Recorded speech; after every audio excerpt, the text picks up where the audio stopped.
Chapter 62. The sudden turn of events caused the little guy to lose his balance. His small body immediately fell straight to the ground. Because she was holding the big cat with both hands, she couldn't use her hands to support herself on the ground. Seeing that she was about to fall to the ground, the little fellow was worried about the big cat in her arms. So she instinctively bent her body slightly, afraid that she would crush the big cat if she fell. Bang! After a muffled sound, the little fellow fell heavily to the ground, face first. But fortunately the big cat was a monster after all. So at the last critical moment, the big cat suddenly jumped out of the little fellow's arms and used its body to support her face, so that the little fellow wouldn't fall to the ground. The little fellow lay on the ground, her head on the big cat's body. Big cat. After regaining her senses, she immediately sat on the ground and hugged the big cat again, ignoring the pain. In the little fellow's heart, the big cat was younger than her, so she should be the one to take care of the big cat. The little fellow nervously looked at the big cat's condition, and after seeing that it didn't seem to have any problems, she wanted to stand up with the big cat in her arms. But just as she moved her feet, she suddenly felt a piercing pain in her knee. The little fellow looked down and found that the skin on her left knee had been scraped, and blood was still oozing out. It looked very serious. The blood mixed with the dust on her knee, and the bright red stain against her white skin was particularly eye-catching. Seeing that she was injured, the big cat immediately jumped out of her arms and made a pouncing posture towards the little boy behind the little fellow. Meow! The big cat jumped to the ground, its front feet touching the ground and its back legs slightly bent. All the hair on its body stood on end. It stared at the little boy, slightly grimaced and made a low and hoarse voice. If it wasn't for Qinshi's strict order to not change back to its original form, it would have already transformed and pounced on the little boy. Big cat, don't scare people. Seeing this, the little guy immediately reached out and pressed the big cat's back, dragging it back to his side. Then he hugged the big cat tightly in his arms. The little boy seemed to be frightened by the big cat's appearance. He stood where he was and didn't dare to move. Cats usually don't attack people, but if they really go crazy and bite people, they are much more powerful than dogs. At this time, his parents also saw the situation here, so they quickly ran over to protect the little boy behind them. The little boy's parent was an auntie about the same age as Auntie Zhang. He seemed to be very afraid of the big cat and immediately hid half of his body behind the auntie. The woman looked at the little boy and then at Nian Yin. When she saw the injury on Nian Yin's knee, she immediately understood what had happened. Thus, the auntie grabbed the little boy's ear and pulled him out from behind her, then shouted at him, "Little brat, why aren't you apologizing to your little sister?" After hearing the auntie's scolding, the little boy seemed to understand his mistake, so he lowered his head and said softly, "I'm sorry, little sister. Didn't you eat?" Louder. The little boy was shocked by the auntie's roar. After hesitating for a while, he cried out, "I'm sorry." Hearing this, Nian Yin smiled sweetly and said generously, "Grandma, it's okay, don't blame brother." But after she said that, her little face couldn't help but wrinkle. The pain from her knee made her unable to stand steadily. The auntie saw her in pain and immediately squatted in front of her, asking with concern, "Little sister, where is your house? Let me send you home. Don't worry, I'll take revenge for you later by smacking his butt." Nian Yin shook her head and hurriedly said, "Grandma, don't hit brother. I'm fine, I can go home by myself. My house is there." The little girl turned around and pointed behind her, then looked at the injury on her knee. She then said seriously to the auntie, "I'm going home. Goodbye, Grandma." After saying that, she turned around and walked back the way she came. She walked very slowly. The injury on her knee made her unable to lift her leg too much, so she could only move out step by step. The auntie saw her pitiful look and was instantly furious. She pulled the little boy's ear and shouted at him, "How dare you bully people, how dare you bully people." As she said that, the auntie used her hand to slap the little boy's butt. The little boy cried out in pain and shouted, "I didn't do it on purpose." Nian Yin carefully moved home. Because it was only a scratch, there wasn't much blood on her knee. But that kind of pain was real. It was so painful that she couldn't walk. The little girl didn't know why she didn't cry. In short, her mind was completely blank right now. There was only one thought left: to go home. She slowly walked through the forest path and then came to the main road of the community. Opposite was her home. The little girl stood on the side of the road, looked around carefully and then moved over step by step. Suddenly, Qinshi's figure appeared downstairs. Then the little girl felt as if she was suddenly flying. The scene in front of her was like a TV series that was fast-forwarded, switching quickly, and her ears were full of whistling sounds. When she came back to her senses, she found that she had returned home. What happened? She sat on the sofa, then put the little girl on his lap, and then looked at the big cat expressionlessly. The big cat was frightened. It was a beast and a monster in the wisdom realm, so it was particularly sensitive to aura and danger. She suddenly burst out a strong murderous aura, which scared it so much that its hair stood up, and its whole body seemed to be bigger. "Papa, I'm fine, it doesn't hurt." The little girl seemed to feel Shi's strangeness, so she reached out and touched Shi's face. Her fingers were a little cold, much colder than Shi's face. She felt the little girl's movement, so he looked down at her, reached out and touched her little face, and then gently put his hand on the little girl's knee. "Tell Papa who bullied you?" While speaking, Shi's true essence rushed out like a flash flood, and the injury on the little girl's knee suddenly began to recover at a speed visible to the naked eye. However, after hearing Shi's words, the little girl shook her head and whispered, "Brother didn't bully me, he didn't mean to hit me, Papa. Don't hit brother." Was it really an accident? Hearing this, she couldn't help but frown and turned to look at the big cat. Seeing this, the big cat immediately meowed. Fearing that she wouldn't understand, it quickly nodded its head. 5 minutes later. When she took his hand away, the little girl's knee had completely recovered. Her calf was as smooth as white jade, as if it had never been injured. The little girl scratched her knee doubtfully, but found that it was as if she had never been injured. Except for the itch in her knee, she didn't feel any pain. She was still young, so she didn't know that what happened in front of her could even be called a miracle. But she knew that it was Papa who cured her. So the little girl immediately laughed and kissed on the face. "Papa is so amazing. I don't hurt anymore." Asterisk asterisk asterisk asterisk asterisk asterisk asterisk asterisk asterisk asterisk. Chapter 63. In the wedding rehearsal, the main characters were, of course, the bride and groom. Therefore, as a flower girl, the little fellow could not have too many scenes. She only needed to take a flower basket full of petals, appear before the bride, and sprinkle flowers along the carpet. The reason why she was asked to come to the rehearsal was that he was worried that the child would be too young to walk alone on the carpet under the attention of thousands of people. A wedding was sacred and solemn, so it should be done to the best of its ability. Because of the episode just now, the little fellow did not want to go out to play anymore. Seeing this, she took her out directly and took a taxi to the address sent by Lin Xian, ready to let her play at the rehearsal place. Fang Lei's family was very rich, which she had always known. But it was not until he took the little fellow to the rehearsal place sent by Lin Xian that she suddenly had a more intuitive understanding of Fang Lei's family's financial resources. Because Fang Lei's wedding would be held on a luxurious cruise ship. In recent years, with the development of society, cruise ship tourism had become an important part of the international tourism industry, and the total number of passengers around the world was as many as millions. Therefore, more and more people in Wuxia chose to travel by cruise ship. Cruise ships were no longer a rare thing, but it was rare to see someone like Fang Lei who rented an entire cruise ship just for the sake of holding a wedding. This cruise ship was called Xing Meng, and it was a very luxurious large cruise ship, with a displacement of up to 120,000 tons and a maximum capacity of 3,500 passengers. Xing Meng had only been out of the factory for a short time, so compared with some cruise ships around the dock that had been in service for more than 10 or 20 years, it was particularly eye-catching and even exuded a fascinating sense of science fiction. "Papa, this ship is so big, even bigger than the Buddha." She stood on the dock with the little fellow in his arms. The little fellow looked up at the giant cruise ship in front of her, and could not help but open her mouth slightly and let out such a sigh. Hearing this, she rubbed her little head and said, "The ship is one by one, not one by one, remember?" "Oh, I remember." The little girl nodded blankly, then pointed at the cruise ship and shouted, "Papa, I want to go up and play. I want to take a big ship." "Don't worry, we can only go up when Big Sister comes to pick us up." So, she hid in the shadow of the cruise ship with the little girl in his arms. While telling her a story, he quietly waited for Lin Xian to arrive. It was now afternoon, and the salty sea breeze wrapped around the warm sunlight, making everything around them seem so peaceful. On the pier, the sound of crashing waves could be heard again and again. It was like pleasant music, making people feel comfortable. The big cat jumped out of the little guy's arms and ran to a stone pillar where it could bask in the sun and lay down. Looking at its lazy expression, it looked more and more like a real cat. After a while, Lin Xian appeared at the stairs of the cruise ship with a phone in her hand.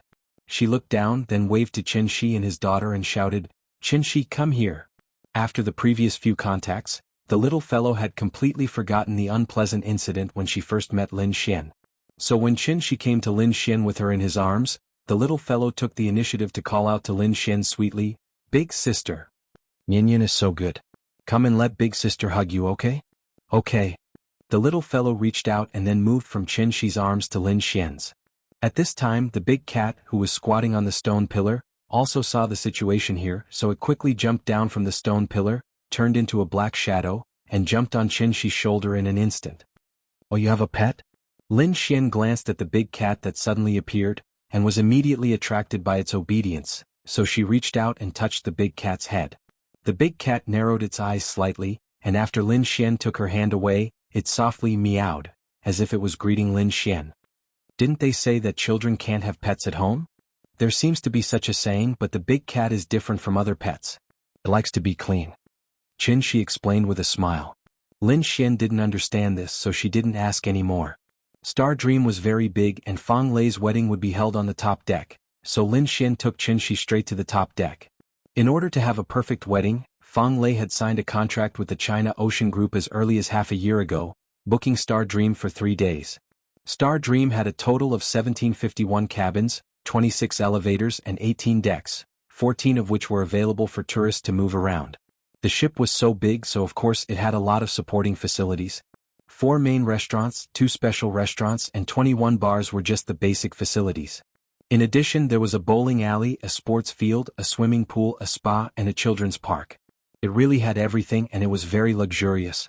Qin Shi followed Lin Xian to the top deck, and the first thing that came into view was a huge open-air swimming pool. He looked at the surrounding environment, then looked at the exquisite swimming pool and couldn't help but sigh. Fang Lei usually doesn't talk much and she looks like a cold goddess. I didn't expect her to love romance so much. You really can't judge a book by its cover. Hearing this, Lin Xian rolled her eyes at him and said, "Romance is a woman's nature. If I had the money, I would definitely have a romantic wedding like hers in the future. That way, I wouldn't have lived in vain." Well, maybe it's really because poverty has limited my imagination, so before I came here, I didn't think that a wedding could be held on a cruise ship. The two chatted as they walked across the deck. At this time, Lin Xian suddenly thought of something and turned to look at Qin Shi and asked, "Hey, by the way, you and Ying didn't have a wedding, right?" After saying that, before Qin Shi could answer, she covered her mouth and said apologetically, I'm sorry, I shouldn't have mentioned this." "It's okay."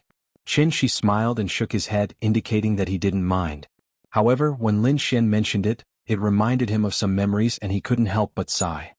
Yes, Nian is already 4 years old, but I still owe Ying a romantic wedding. In fact, 5 years ago, Qin Shi also fantasized about what his wedding with Ying would be like. Unfortunately, Ying didn't seem to like this topic, so Qin Shi never had an in-depth conversation with her on this topic. Therefore, he didn't know what Ying was looking forward to their wedding. Qin Shi looked at the busy wedding staff in front of him and couldn't help but be a little lost in thought. Maybe, compared to a grand and romantic wedding, Ying actually preferred to spend time with each other in a simple and peaceful way, drinking wine and growing old together. Chapter 64. Love was a matter of 2 people. Marriage was a matter of 2 families. Since family was mentioned, the parents' suggestions were naturally important. Therefore, even if Fang Lei was unwilling, she had to compromise in the end. The wedding ceremony could be done in a pure Western style, but the reception of guests and the banquet afterwards must be done according to Chinese standards. Among the 4 ancient civilizations, ancient Egypt, ancient India, and ancient Babylon had long been annihilated in the long river of history because of the invasion of foreign tribes. As the only surviving one, Wuxia not only had a long history of cultural inheritance, but also maintained the continuity of civilization after being invaded by foreign tribes and maintained the long-term vitality of the Chinese civilization. The reason was that Wuxia people had an indelible national spirit in their bones. Over the years, with the continuous infiltration of Western culture, more and more young people began to like the Western festival, but did not care about traditional festivals such as Tomb Sweeping Day and Mid-Autumn Festival. There were 2 sides to everything in the world. It was not necessarily wrong, and it was not unilateral to blame others for worshipping foreign things. Thanks to Fang Lei, Qin Shi and the little fellow also enjoyed the luxury suite on the cruise ship. Although it was not as good as the 5-star hotel they lived in May, it had a different experience. The little fellow was very excited. This was the first time she had been on a cruise ship and the first time she had attended someone's wedding. So, in the middle of the night, she finally fell asleep under the comfort of Qin Shi. The next morning. Because in Western culture, if the groom saw the wedding dress before the ceremony, it would be regarded as inauspicious, so Western weddings did not have the part of picking up the bride. Therefore, Fang Lei and her fiancé Wang Shiwu had been living on the cruise ship since last night, quietly waiting for the wedding to begin. Fang Lei's father was a college student in the 1980s. After graduation he entered the state unit. Later, he caught up with the business boom in the 1990s, so he resolutely resigned from his position as a cadre of state-owned enterprises and came to Zhonghai alone to work hard. It took him decades to finally lay a large foundation. Fang Lei's father was highly educated and cultivated. He could be said to be the model of a generation of scholarly businessmen, so he was very popular in the circle of rich people in Zhonghai. Today was his only daughter's big day, so many rich and powerful people would come to support. Early in the morning, countless luxury cars appeared at the dock. Father Fang and Mother Fang both felt that the Western style was not desirable, so no matter how much Fang Lei complained, they were not moved. Instead, they changed into brand new formal attire early in the morning and stood at the dock to personally welcome every guest. When an ordinary family got married, they would usually arrange 30 to 40 tables. Some families would arrange 80 to 100 tables. However, for a wealthy family like the Fang family who had a wide network of connections and friends all over the world, there would naturally be more guests. Due to the limited number of seats on the top deck, not everyone could get an invitation of the highest standard and go to the top deck to watch the ceremony. As for the guests who were unable to go to the top floor, they were arranged to stay on the lower deck and watch the live broadcast through the big screen. Guests arrived at the cruise ship one after another at 9 o'clock in the morning. Fang Qiu's father welcomed every guest with a smile. Suddenly, his assistant ran to his side and whispered to him, "Mr. Fang, the two Mr. Nings from the Ocean Group are here." "Oh? Old Ning is here too? Wasn't he in poor health recently?" Fang Qiu's father was a little surprised. He quickly looked in the direction his assistant was pointing and saw Ning Zhonghua in the crowd. Therefore he immediately walked out from behind the reception area and laughed. "Old Ning, what a rare guest.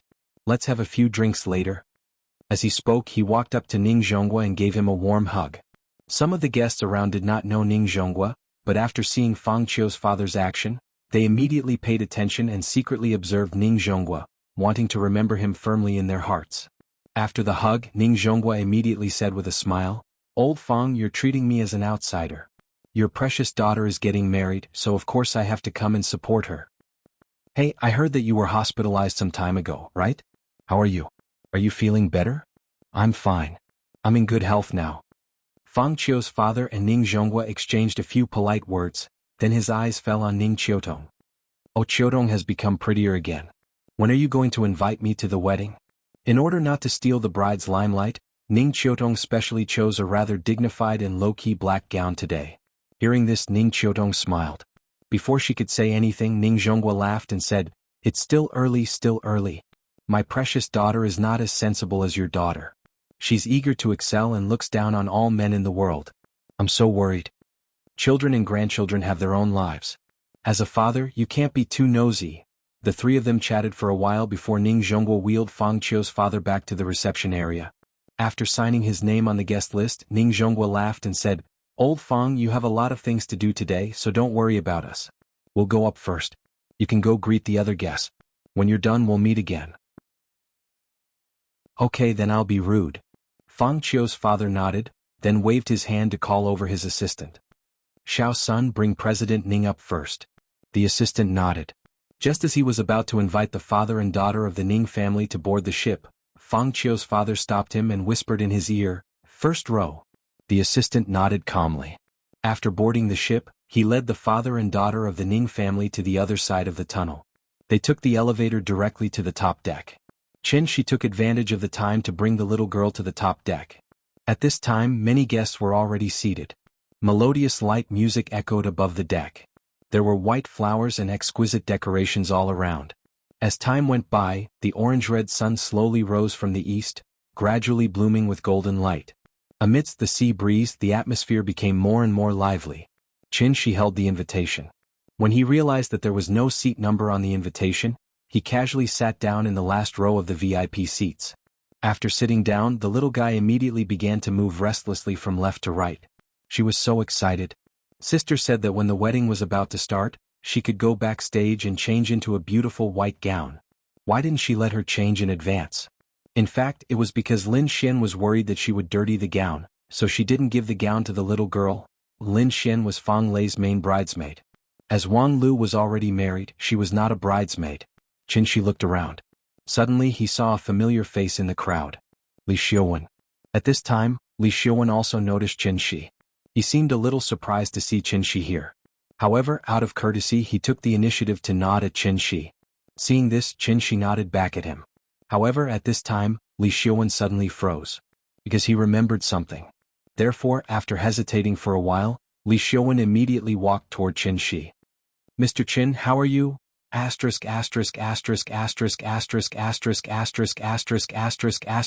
you to Big Boss, still playing, for the 34,500 reward. Old man, don't rush me to update, I'm already crying. I'm sincerely recommending something good to you guys. I read it every day anyway. The micro-theater allows you to watch the complete version of Steel Alchemist in 2 hours. Not only does it save time, but it also allows you to fully understand the plot and essence of the manga. It's highly recommended. I've watched this anime many years ago but I've almost forgotten it. It's a masterpiece with 0 negative reviews. In addition, he has commentaries for classic anime such as Fate, The Holy Grail War, and Eva. It allows people like me who want to watch anime but find it too long and wordy, to quickly understand the plot. Other than anime, there are also commentaries for classic movies and TV series. Chapter 65. How have you been? Qin Shi nodded in response. To be honest, he was not familiar with Li Xiaowen. And that night at Sally's restaurant, he even injured Zhao Yuan in front of Li Xiaowen. Regardless of whether Zhao Yuan was familiar with Li Xiaowen or not, at least Zhao Yuan was called by Li Xiaowen. Therefore, when Qin Shi injured Zhao Yuan, it was already disrespectful to Li Xiaowen. Therefore, Qin Shi did not think that Li Xiaowen would have a good impression of him. However, after the two met, Li Xiaowen's reaction was somewhat out of his expectations. What's Mr. Qin been busy with recently? After greeting Qin Shi, Li Xiaowen sat beside Qin Shi and asked with a smile. Taking care of the child. After saying that, Qin Shi rubbed the little one's head. His behavior immediately made the little one unhappy. She quickly reached out and patted Qin Shi's hand. Then she gently covered her hair with both hands and said in a coquettish voice, "Papa, you're so annoying. Don't touch my hair." The little one's hairstyle today was not simple. Qin Shi woke up early in the morning and followed the steps on the internet step by step to make her a flower girl hairstyle. It was very complicated but it really looked good, so the little one liked it very much. Really? Ah. Li Xiaowen could not help but laugh dryly. He had already seen Qin Shi's information from Zhao Yuan, but his intuition told him that Qin Shi was not simple. If he was really as simple as the information described, how could he explain the blank 5 years in between? It was very rare in today's society for a person to mysteriously lose 5 years' worth of information and not be able to find anything. It was also because of this that when Zhao Yuan wanted to seek revenge on Qin Shi, he was not optimistic about Zhao Yuan and even wanted to advise Zhao Yuan not to pursue the matter anymore. Unfortunately, Zhao Yuan wanted to hurt Lin Xian and because of this, he angered Li Xiaowen. The two parted on bad terms, so Li Xiaowen did not know whether Zhao Yuan had sought revenge on Qin Shi or not. Following this period of investigation, Li Xiaowen realized that things were getting more and more complicated. Because Zhao Yuan had gone missing. The day after the two of them met, she disappeared. Even the Zhao family did not know where Zhao Yuan had gone. It was as if he had completely disappeared from the face of the earth. No matter how one looked at it, there was something strange about this matter. Hence, the moment Li Xiaowen saw Qin Shi, he could no longer suppress the doubts in his heart. He pretended to ask casually, "Oh, by the way, I wanted to ask you, did Zhao Yuan come to you again after that?" Hearing this, Qin Shi did not immediately answer. Instead, he glanced at Li Xiaowen without batting an eyelid. Seeing this, Li Xiaowen immediately chuckled and explained, "Zhao Yuan and I can be considered acquaintances. Mr. Qin, you are Lin Xian's friend. If he still finds trouble with you, I can be a peacemaker and have a good talk with him. After all, it's better to squash enmity rather than keep it alive." After hearing Li Xiaowen's words, Qin Shi shook his head and said calmly, "He didn't find me." "Oh." Li Xiaowen nodded, then said somewhat unwillingly, "All right, if you need any help, just let me know. I don't have your number yet. If you don't mind, let me know." As he spoke, Li Xiaowen took out his phone and waited for Qin Shi to give him the number. But at this moment, a voice suddenly came from behind them. "Mr. Qin?" Qin Shi looked back and saw Ning Zhonghua and Ning Qiutong coming up behind him, side by side. Mr. Ning? Ah, what a coincidence, Mr. Qin. Ning Zhonghua laughed as he came to Qin Shi's side, then sighed. We are really fated to meet at someone else's wedding? This time, I didn't arrange it on purpose. After saying this, Ning Zhonghua laughed loudly as if meeting Qin Shi here was something to be happy about. Mr. Qin, hello. Ning Qiutong looked at Qin Shi with a complicated expression, then lowered her head to greet him. She had already heard about Zhang Jiada from Ning Zhonghua, so she truly understood how powerful Qin Shi was. Therefore, when she spoke, her tone and expression naturally carried a little bit of respect. Ning Zhonghua's sudden appearance caught Li Xiaowen off guard. They were all in the same circle, so how could he not know Ning Zhonghua and Ning Qiutong? He also had his own shipping company, but compared to the Ning family's ocean group, it was really a small business. Many of his company's orders were even leftovers from the ocean shipping group, and then they were casually outsourced to him. Uncle Ning, Sister Ning, hello. After Ning Qiutong and Qin Shi finished talking, Li Xiaowen quickly stood up and chose a very suitable time to appear in front of Ning Zhonghua. Ning Zhonghua seemed to have seen Li Xiaowen at this time. He turned his head and laughed. Oh, it's Xiaowen? Where's your dad? Why don't I see him? My dad is still abroad, so I can only come on his behalf today. Oh, okay. Ning Zhonghua nodded as if he had no intention of talking to him in depth. Seeing this, Li Xiaowen could not help but feel anxious. Although the ocean shipping group had been handed over to Ning Qiutong, Ning Zhonghua's words still had a decisive effect.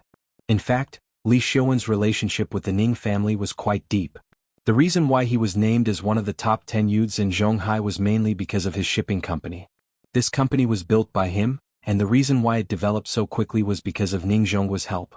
A small company with no qualifications in just a few years, through the outsourcing of the ocean shipping group, became one of the top 10 shipping companies in Zhonghai. What did it rely on? It relied on face. It was his dad's face. Ning Qiutong looked down on Li Xiaowen, because she felt that this person lived too superficially. Although they were all rich second-generation heirs living in the shadow of their fathers, Ning Qiutong could take charge of the entire ocean shipping group on her own. Li Xiaowen, on the other hand, only knew how to deal with the media in his empty company, busy with magazines and newspapers, and promote his name as one of the top 10 youths in Zhonghai. His so-called projects were, in fact, all obtained through connections. Therefore, after Ning Qiutong took charge of the ocean shipping group, she started to reduce the number of outsourced projects, intentionally or unintentionally, in the name of maximizing profits. This move made Li Xiaowen's life a little difficult, so he had already started to plan to wait for his dad to come back to China, and bring him along to visit Ning Zhonghua. He did not expect to see Ning Zhonghua here today, so he was caught off guard. Li Xiaowen was still thinking of ways to strike up a conversation with Ning Zhonghua, but at this moment Lin Xian, wearing a white off-shoulder bridesmaid dress, suddenly appeared. She stood by the railing on the deck, waved at Qin Shi from afar and shouted, "Qin Shi, over here, quickly bring Yin Yin over to change. The wedding is about to begin." Thank you to Kadat Sumuri for the 10,000 reward. Old man, don't rush me too much, really, indeed your urging can affect me. If it wasn't for the fact that I really couldn't write, I would have done it long ago. If I were to write the traditional face-slapping chapter of Yin Yin being pushed down, I would write at least 10 chapters. The face-slapping wouldn't stop at all. Chapter 66. Just as Ning Zhonghua was about to send Li Xiaowen away and sit down to chat with Qin Shi, Lin Xian appeared. Her appearance immediately attracted the attention of many people. Lin Xian was very beautiful today. Although she had already put on the simplest bridesmaid makeup in order not to steal the bride's limelight and wore the simplest white dress, it still could not hide her beauty. "Excuse me, I'll excuse myself for a moment."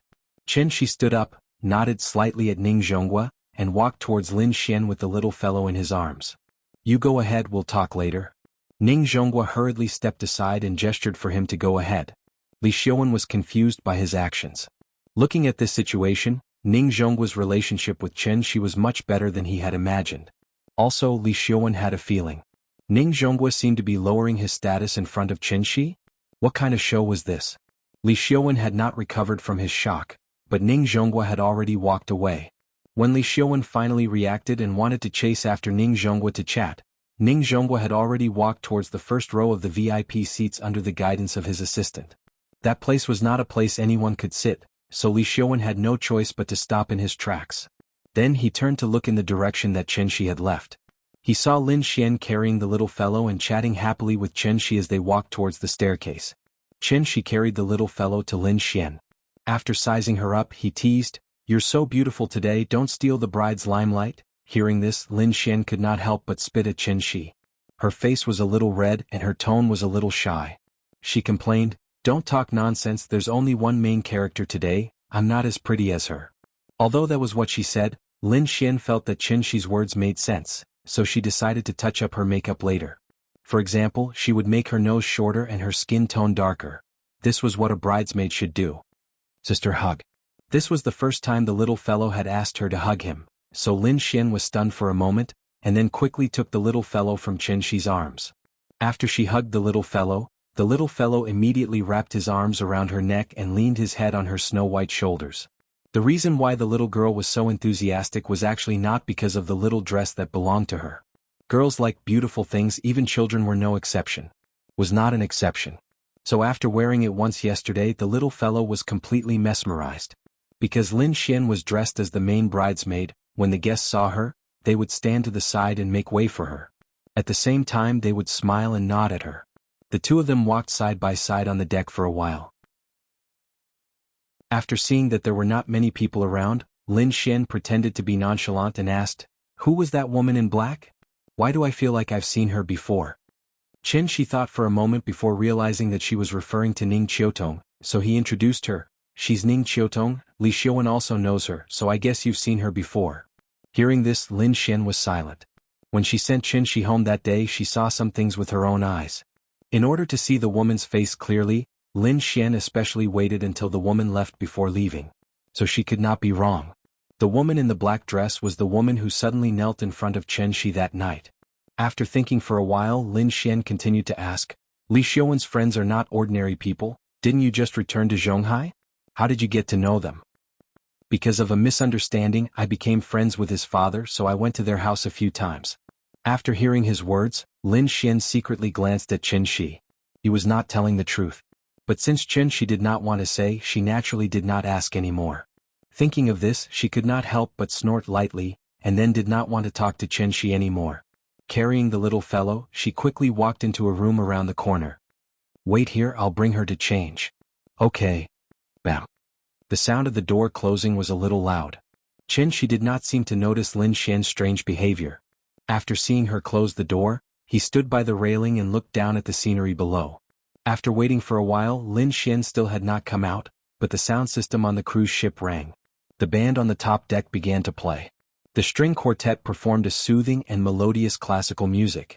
After the guests on all levels of the cruise ship heard the music, they stopped the noise and sat quietly in their seats, waiting for the wedding to begin. About 10 minutes later, the cruise ship set sail with a deep and drawn-out whistle. The flower girl was not the bridesmaid, so the cuter the better. So when Lin Xian came out with the little fellow again, the little fellow had changed into a top Israeli wedding dress brand Galia Lahav custom-made white puffy gauze dress.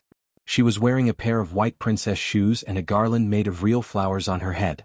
She looked like a little angel who had descended from the heavens to the mortal world. "Nian is so cute. Come, let daddy kiss you."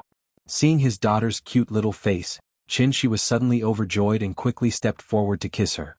However, the little fellow was now proud. Before Shi's mouth could get close to her, the little fellow pressed her forehead and pushed him away. She pouted and said with disgust, "No. Papa is annoying. You'll dirty me." After that, she buried her head in Lin Xian's shoulder again. Shi was a little speechless. He was actually disliked by his baby daughter.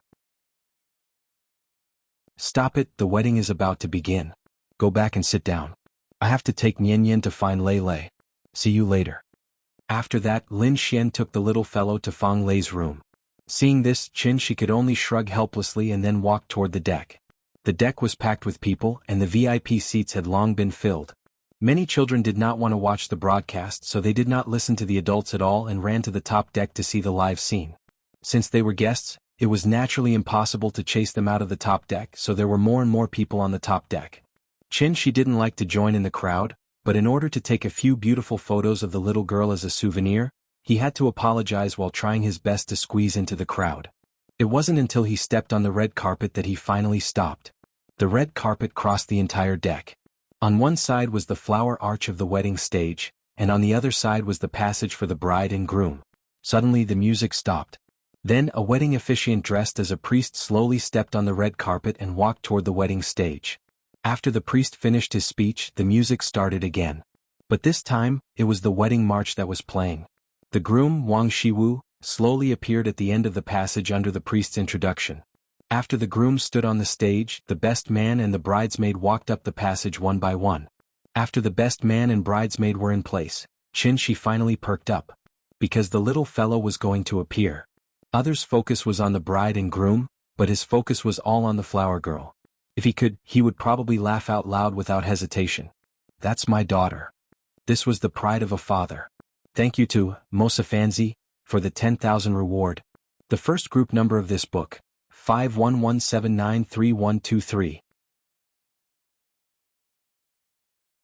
Chapter 67. Qin Shi looked at the entrance of the passage nervously. Suddenly the little girl appeared. She was like a cute little angel, wearing a white fluffy gauze dress, and suddenly appeared in front of everyone's eyes. The little girl's expression was a little nervous, and her little face was very tight. Perhaps she didn't expect there to be so many people here. This was the grandest occasion she had ever experienced in her life. The red carpet in front of her led to the wedding stage, and both sides were densely packed with people. The little girl was only a little more than a meter tall, so the adults on both sides were like two high palace walls, blocking all of her sight. As far as she could see, she could only see the other side of the stage from the end of the red carpet. Because there were too many people, she couldn't see where Papa was, and she couldn't help but feel more nervous. She thought this was a fun thing to do.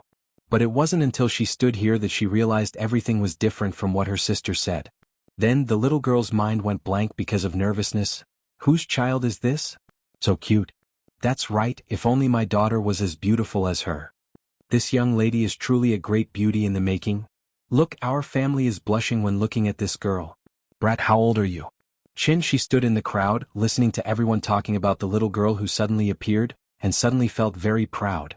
He slightly turned his body, hoping that the little girl could see him. But because there were too many people, the little girl didn't notice him. The little girl stood at the entrance of the passage for at least 5 seconds. At this time, a staff member of the wedding company quietly urged her behind, "Nian Nian, go, just walk to the stage on the opposite side." The little girl tilted her head and glanced at the staff member. After taking a deep breath, she slowly took the first step. She sprinkled flowers every 3 steps, and before she reached the end, she had to sprinkle all the petals in the basket. This was her task. It sounded very simple, and during the rehearsal last night she had easily walked through it twice. But when it was actually carried out, the little girl found that she actually forgot how to walk. How should she walk? It was just like writing a word. After writing it, he felt that the word shouldn't be like this. The little fellow's feet were very stiff, and he even began to wonder how far he should take each step. When Qin Shi saw her expression, he knew that she was nervous. A 4-year-old child walking alone on the red carpet under the watchful eyes of thousands of people. One could imagine how much pressure she was under right now. Qin Shi kept waving at her, but the little girl didn't even look at him and kept walking forward. Seeing this, Qin Shi immediately kicked the big cat sitting at his feet and whispered, "Go to the front and lead the way for her, but don't walk on the carpet." The big cat was very smart. It immediately understood what Qin Shi meant, so it immediately jumped in the direction of the little guy. The little guy was short to begin with. When he saw the big cat running over from the side of the carpet, he immediately noticed it. Meow. The big cat softly called out to the little guy. This made the little guy's heart calm down a lot, and her footsteps finally became more natural. She walked towards the stage while scattering flowers, and the big cat was 1 or 2 meters in front of her, leading her along the red carpet. Maybe it was because all her attention was on the big cat, so when the little guy passed by Qin Shi, she didn't even hear Qin Shi calling her. After walking about 2/3 of the way, the little guy's tense little face finally showed a natural smile, and it was obvious that she had relaxed a lot. But at this moment, an accident happened. Just as the little guy was counting her steps and scattering flowers as she walked, she suddenly lost her balance and fell heavily to the ground. As if replaying the scene from yesterday, the way she fell was exactly the same as yesterday. But this time the big cat didn't cover her in time. Amidst the exclamations of the crowd, the little guy fell heavily to the ground, and the petals in the flower basket scattered all over the ground. And her sudden fall was instantly shown to everyone through the broadcast on the big screen. Meow. When the big cat heard the movement, it immediately turned around and ran to Nian Yan's side. Qin Shi also reacted and wanted to go forward to help her up. But after hesitating for a moment, Qin chose to call back the big cat, and at the same time he transmitted his voice to Yin Yin. Baby, don't be afraid. Stand up. Daddy is behind you. Stand up and be brave. You've already walked so far, stand up and keep walking. Just hold on a little longer and you'll reach the end. Perhaps it was because of Qin voice transmission, the little guy finally came back to his senses. She quickly got up from the ground and picked up the flower basket again. Under the accompaniment of the music, she continued to walk toward the stage not far away. Although this fall didn't hurt her skin, it did hurt a little. So the little guy could only limp towards the stage. At this time, Lin Xian also walked to the bottom of the stage, stood at the end of the red carpet, and opened his hands to wait for her arrival. But unfortunately, she hadn't finished walking, but there were no more petals in the flower basket. The little guy remembered her mission, so even if there were no more petals, she still made the gesture of sprinkling the flowers. Although it was only air that was sprinkled, as she walked, the little guy's tears suddenly fell. Just like that, she silently walked on the red carpet while crying. The cameraman was very smart.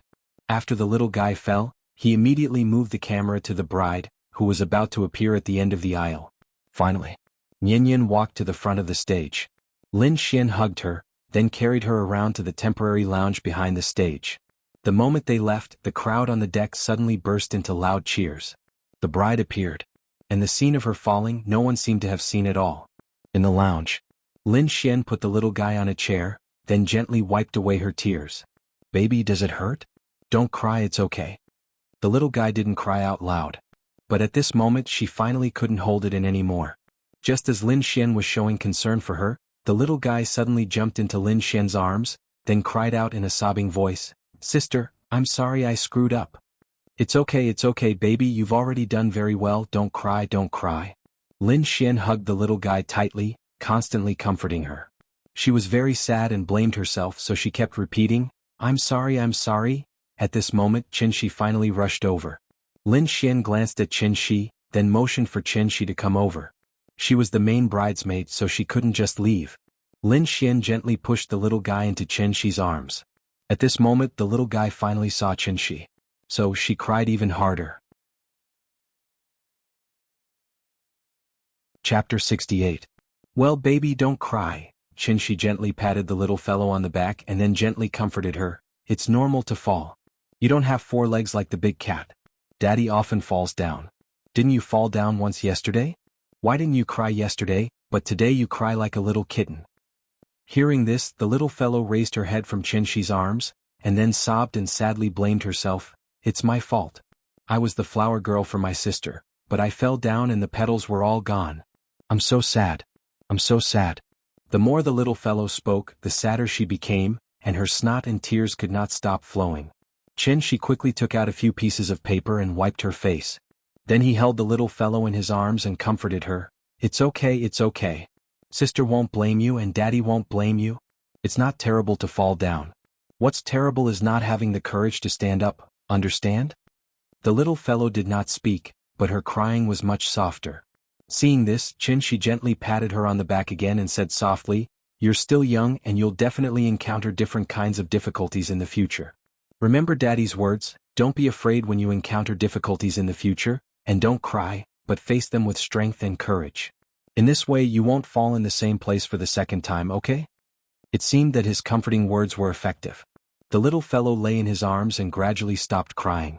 On the stage, separated by a wall, the bride and groom said, I do, to each other under the inquiry of the officiator. Behind the stage, the little fellow lay in Qin's arms, nodded gently and said, Okay. The cruise ship slowly sailed away, and several seagulls flew over the cruise ship. Suddenly, there was an earth-shattering cheer on the cruise ship. That was the heartfelt blessing of everyone to the newlyweds. The ceremony was over, and the host asked everyone to move to the dining room through the sound system. Then Lin Xian rushed to the lounge in a hurry. She turned the corner, and just as she entered the lounge, she saw Qin standing on the bow of the ship, holding the little fellow's arms with both hands and holding her high in the air. Papa, I'm flying. Woo, I'm flying. The cruise ship cut through the waves like a pair of scissors, cutting a long crack in the sea. The little fellow was suspended in mid-air, but after looking down at the sea beneath her feet, she wasn't afraid at all. Instead, she was dancing with excitement. Qin, what are you doing? Seeing this scene, Lin Xian was scared out of her wits. She hurriedly ran to Chen Shi's side to take the little guy. What kind of father are you? Do you know how dangerous this is? This was a cruise ship. If you fall down, you'll immediately be smashed to pieces. After hugging the little fellow tightly in his arms, Lin Xian glanced below the bow with lingering fear. Then he gave Chen Shi a fierce kick. But Chen Shi's leg felt like it was made of iron, and her high heels were already squeezing her toes tightly. This bump caused her foot to hurt like hell. Therefore she couldn't help but curse angrily, F***ck. Chen Shi looked at her helplessly. Just as he was about to explain, Lin Xian had already carried the little fellow and walked quickly to the restaurant. Hey, that's my daughter. Get lost. How can you take care of your daughter like this? Chen Shi stood at the bow of the ship and shouted helplessly. However, what responded to him was Lin Xian's angry roar. In Restaurant 1. Father Fang invited Ning Zhonghua to take a seat. The people at this table were not relatives or friends. They were all well-known rich and powerful people in Zhonghai. Ning Zhonghua exchanged a few pleasantries with Father Fang, then greeted some of his acquaintances who were already at the table. Then he quietly called Ning Qiutong and ordered, "Go find Mr. Chen and see if you can invite him over." Hearing this, Ning Qiutong couldn't help but frown and ask, "He's not even a member of this circle. Is it appropriate for us to invite him over?" As she spoke, she motioned for Ning Zhonghua to look at Father Fang, the host. "Listen to Dad go. Being on good terms with him will do us no harm. No matter how rich we are, we need to be alive to spend it, right? Mr. Chen is a hidden expert, but as long as he is willing to do something, then there will be a day when his name will spread far and wide. When that time comes, they won't go directly to Mr. Chen. They will have to go through me. Do you understand what I mean?" "I understand, but I don't think he will come." Ning Qiutong said this, but she still turned and walked out. Inviting him over was just to express their attitude. As for whether he would come or not, that was another question. Ning Qiutong walked slowly from the deepest part of the venue to the door, carefully scanning the guests at each table. Finally, she found Chen Shi in a corner. Lin Xian was the main bridesmaid, so after carrying the little girl into the dining room, she had to return the little girl to Chen Shi. Then she changed into the toast dress with Fang Lei. Chen Shi's table was very interesting. It seemed to be a table for women and children. At the 12 tables he was the only man. The others were all women and children. Ning Qiutong stood not far away, listening to Chen Shi and a few women talking about children's education. She couldn't help but feel a little absent-minded. 100,000 yuan was not even enough for her to buy a bag. It was also because of this 100,000 yuan that she almost killed Ning Zhonghua. Therefore, after this incident, Ning Qiutong's personality changed a lot. In the past, she was the female president who had just taken charge of the Ocean Group. Her whole body exuded a sharp aura like a sharp blade. Her imposing manner was enough to make everyone unconsciously bow their heads in front of her.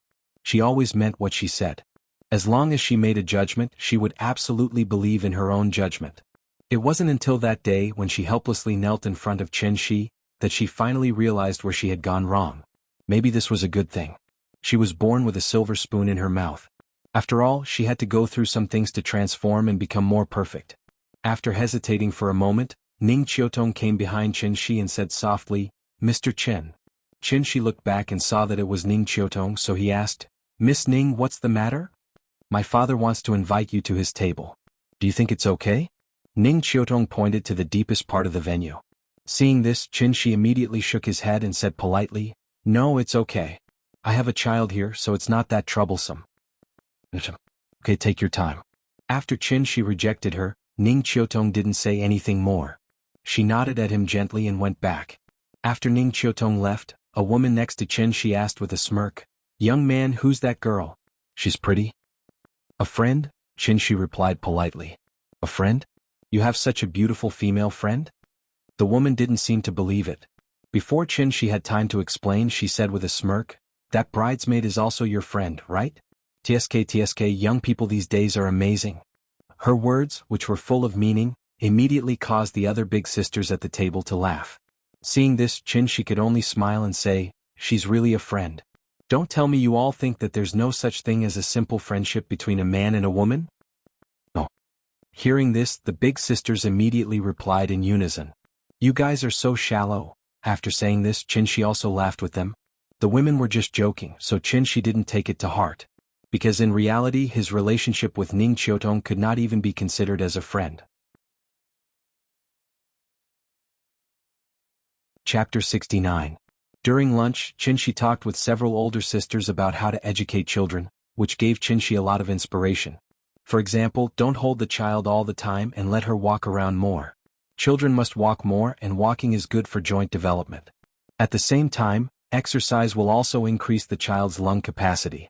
The stronger the respiratory organ, the stronger the vitality naturally.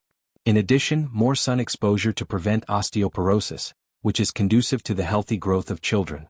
Although there was Qinshi and Yin's body absolutely could not have any problems, the older sister's advice was still very pertinent. These older sisters were also experienced. In just the time it took to eat a meal, they could see how much Qinshi doted on the little guy, so they earnestly advised him to learn how to properly refuse. It was good to spoil his daughter, but he couldn't spoil her too much. Blindly spoiling and doting would harm the child. The cruise ship was still in the process of cruising and would not return until dinner. So after lunch, Qinshi took the little fellow back to the suite and let the big cat play hide and seek with the little fellow in the room. And he turned on the TV to watch. "Where are we going, Dad?" This was also the older sister's advice. Otherwise, Qinshi would not have known that there was such a variety show about parent-child interaction in the world. Some of the children were older than Yin, and some were younger than her. As soon as the theme song was played, the little fellow had already heard the sound and ran over.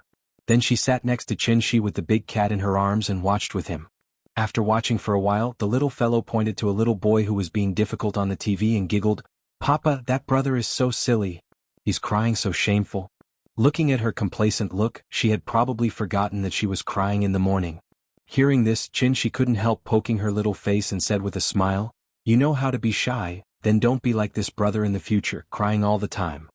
"I'm not going to cry." The little fellow was still so proud. The father and daughter chatted and joked while watching TV. At this time, a knock suddenly sounded. "Sister is here. I'll open the door." Lin Xian said that she would come and play with her after she was done, so the little girl immediately jumped off the sofa and ran to open the door. However, when she opened the door, she didn't see Sister Lin Xian, but the uncle she had seen a few times before. "Uncle, who are you looking for?" The little fellow stood behind the door and poked her head out, asking knowingly. Standing outside the door were Ning Zhonghua and Ning Qiutong. They had met this morning. Ning Zhonghua lowered his head and glanced at her. He knew that the little fellow was pretending to be strange, so he laughed and said, "Little darling, I'm here to find your father. Can you let us in?" "Oh." The little fellow nodded but did not move aside. Instead, she looked back at Qinshi in the room. Qinshi had heard the movement at the door, so he sat up and waved to her, motioning her to come back. The little fellow jumped into Qinshi's arms, and then said in a muffled voice, "Papa, that old uncle is here to see you again." "I know." Qinshi pinched her little face and then shouted to the door, "Mr. Ning, the child is not sensible. Please come in." Hearing this, Ning Zhonghua gently pushed the door open, then looked at Qinshi and laughed, "Mr. Qin, am I disturbing you?" "It's all right. Please sit down." Qinshi pointed to the sofa next to him. After they sat down, he asked, "What can I do for you?" Ning Zhonghua smiled. After sorting out his words, he slowly said, "When we were eating just now, I talked to a few friends about you. You don't mind, do you?" Qinshi shook his head with a smile and replied, "It's all right. I don't mind." That's good, that's good." Ning Zhonghua nodded and seemed to be relieved, so he continued, "After one of my friends heard about your medical skills, he asked me to ask you if you can completely cure his diabetes." "Diabetes?" Hearing this, Qinshi couldn't help but feel a little dumbfounded. He suddenly knew that Ning Zhonghua had bragged about his magical skills outside. "It can't be cured?" Ning Zhonghua carefully probed. "It can be cured." Qinshi nodded. After glancing at Ning Zhonghua, an idea popped up in his mind. So he slowly said, "Diabetes is not a terminal disease. As long as you take the pill I gave you last time, you will naturally be cured, but..." Here came the point. Seeing this, Ning Zhonghua immediately leaned forward slightly, looking like he was all ears. Qinshi raised a finger and smiled, 1 million per pill, and the actual effect is not as good as the one you took before. Some difficult diseases may require a few more pills." After saying this, he looked at Ning Qiutong thoughtfully. Of course, Ning Qiutong knew why Qinshi was looking at her, so her whole pretty face immediately blushed. She was a little embarrassed and quickly said, "I'm sorry, Mr. Qin. I really didn't recognize you before. Don't say any more, it's all in the past." Qinshi smiled and interrupted her, then continued to say to Ning Zhonghua, "There are a few diseases that my pills can't cure. In Chinese medicine, I can't cure the 4 major syndromes of wind, tuberculosis and diarrhea. In Western medicine, I can't cure AIDS, cancer, leukemia, rheumatoid arthritis and amyotrophic lateral sclerosis, which are listed as the world's 5 most difficult diseases in the world by the World Health Organization. As for other diseases such as diabetes and cirrhosis, if you take a few more pills, you can slowly recover. In fact, it was not that he couldn't cure these so-called terminal diseases, but that they were too troublesome. These terminal diseases either involved cellular lesions or the central nervous system. If he wanted to cure them completely, in addition to taking immortal medicine, Qin Shi also had to use his true essence to carefully comb the patient's body. For the current him, the burden and consumption were a little too great. After listening to Qin Shi's words, Ning Zhonghua nodded repeatedly and said, "Yes, Mr. Qin, 1 pill from you can guarantee that the disease will be cured. It's 10,000 times better than going to the hospital and constantly tormenting. That's it. Come to me the day after tomorrow and I'll give you 10 pills first." "Okay, then we won't bother you. Take a seat." After Ning Zhonghua and Ning Qiutong gently closed the door and left, the little fellow came to Qin Shi and asked in a sweet voice, "Papa, can you cure diseases?" "Of course, didn't Papa just cure you yesterday?" Chapter 70. After Ning Zhonghua left, the little fellow jumped into Qin Shi's arms again, and then continued to watch where Daddy went with Qin Shi. The little fellow watched where Daddy went, but her focus was different from Qin Shi's. What she liked was the strange scenery and games, while Qin Shi watched the interaction between the cute girl and Daddy. After watching the first episode, Qin Shi wanted to show her the second episode, but the little fellow didn't want to watch it anymore. Instead, she leaned her little head forward and said to Qin Shi expectantly, "Papa, I also want to play 123 Wooden Man." "Okay, Daddy will play with you." Qin Shi touched her little head, and then stood up with her in his arms. In fact, games like hide-and-seek and 123 Wooden Man were more fun with more people. Qin Shi thought for a moment and asked the big cat to play with him. So, the little fellow leaned against the wall and counted. Qin Shi and the big cat stood behind her and moved toward her like snails. 1, 2, 3 Wooden Man. After the little fellow shouted, she immediately jumped and turned around, but Qin Shi and the big cat seemed to have never moved. After several times, the little fellow didn't catch any trace of their movements, so she couldn't help but pout. When she turned around again, this time she quickly shouted, 123. Without even calling out to the wooden man, the little fellow hurriedly turned her head. Just after she turned her head, Qin Shi pretended to be panicked, made an extremely exaggerated posture, and constantly swayed his center of gravity from side to side, as if he was completely unstable. "I caught you. You moved. You moved." The little fellow jumped and clapped her hands, then pointed at Qin Shi and giggled.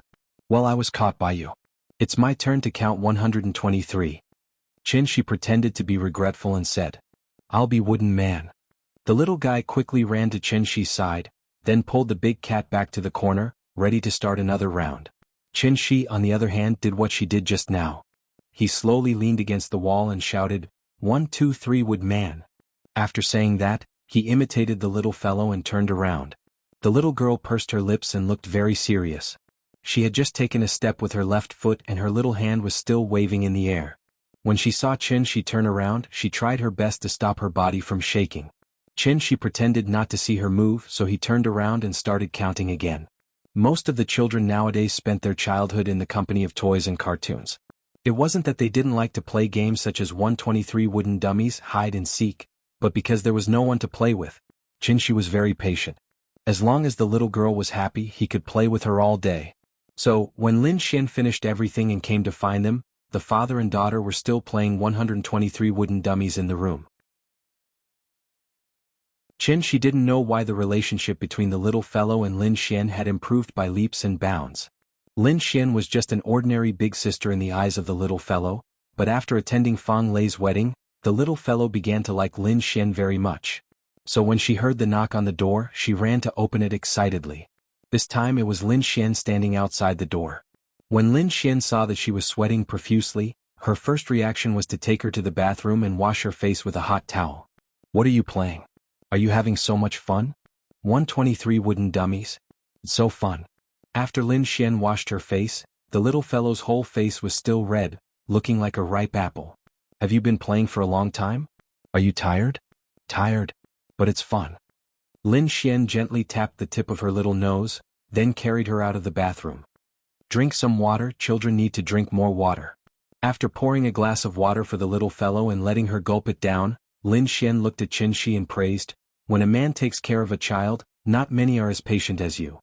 Hearing this, Qin Shi suddenly smiled and said, "This is my daughter, if I don't have patience for her, who will?" Lin Xian smiled and didn't say anything. Then she took the bouquet she brought and handed it to the little fellow. "Big sister brought you a bouquet of flowers, do you like it?" "I like it. It's so beautiful. It smells so good." The little fellow took the bouquet and smelled it, then suddenly smiled happily. She had seen this bouquet yesterday, but Lin Xian didn't allow her to touch it. She didn't expect that she would give it to her today. At this time, Qin Shi said thoughtfully, "This is the bride's bouquet, right? I heard that after the bridesmaid receives the bouquet, it's best to dry it and leave it at home for a good omen. If you give it to her like this, I'm afraid this bouquet won't live past tonight." "I don't believe in that." Lin Xian shook her head and pinched the little fellow's little face, then looked at Qin Shi thoughtfully and said, "Happiness isn't given by others, it's fought for by oneself." "That's insightful." Qin Shi gave her a thumbs up, then continued to smile and said, "Yesterday I heard from Fang Lei that you seem to have been single all this time? Since happiness is fought for by oneself, why don't you fight for it? This woman is an old lady after 28, she can't be single forever, right?" Hearing this, Lin Xian's expression changed as if she was a little angry. "It's none of your business." Her voice wasn't loud, and after she finished speaking, she turned her head and played with the little fellow. It seemed that she didn't want to talk to Qin Shi anymore. Seeing this, Qin Shi could only smile awkwardly and quickly apologize to her. "Sorry I said too much, humph." Lin Xian snorted softly but still didn't say anything. The atmosphere was a little awkward. Qin Shi looked at the TV and didn't dare to say anything more. After Lin Xian played with the little fellow for a while, she seemed to have calmed down. She turned her head again, looked at him and asked, "After dinner, the cruise ship will go out to sea again and will return the day after tomorrow. You are going to stay until the day after tomorrow?" "I'm going to take her back later. We've been out for a few days, it's almost time to go back to kindergarten." Lin Xian was stunned for a moment as if she didn't expect them to leave so soon, so she immediately became a little anxious and said quickly, "It's rare to have such an opportunity, why don't you stay for a few more days? Now the country is advocating to reduce the burden. The child is only 4 years old, there's no need to send her to kindergarten in such a hurry, right?" "Ah." Qin Shi was choked by her words. After thinking about it, he replied seriously, "I mainly want her to develop a habit. She's more than 4 years old, so the sooner she gets used to the school environment, the faster she can adapt to primary school in the future. But there's no need to rush in these 2 days, right?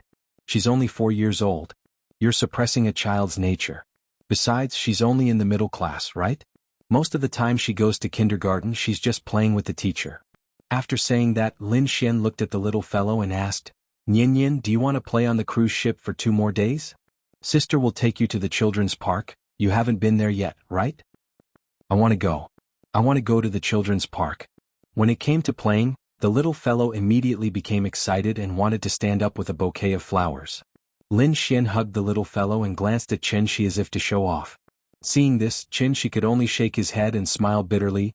"I only applied for 7 days of leave from the teacher. Today is already the 7th day. Give me the phone, I'll talk to the teacher." Chapter 71. "Papa, Papa, where are we going?" "I'm not afraid of anything as long as you're here." The little fellow stood on the sofa, clapped her hands excitedly, and then sang along with the music on Lin Xian's mobile phone.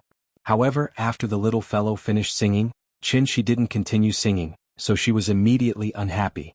She stood on the sofa and stomped her feet and then said loudly, "Papa, you don't want to play with me anymore." Hearing this, Qin Shi smiled bitterly and said quickly, Okay, let's sing again. Papa will sing with you." She had sung 5 times and she could only sing 2 lines each time, but she still enjoyed it. It wasn't that Qin Shi couldn't sing. With his control over his body, it was a simple matter for him to sing well. However, he always felt a little embarrassed, especially when Big Cat and Lin Xian were also listening. It felt weird. At this time, Lin Xian also paused the music.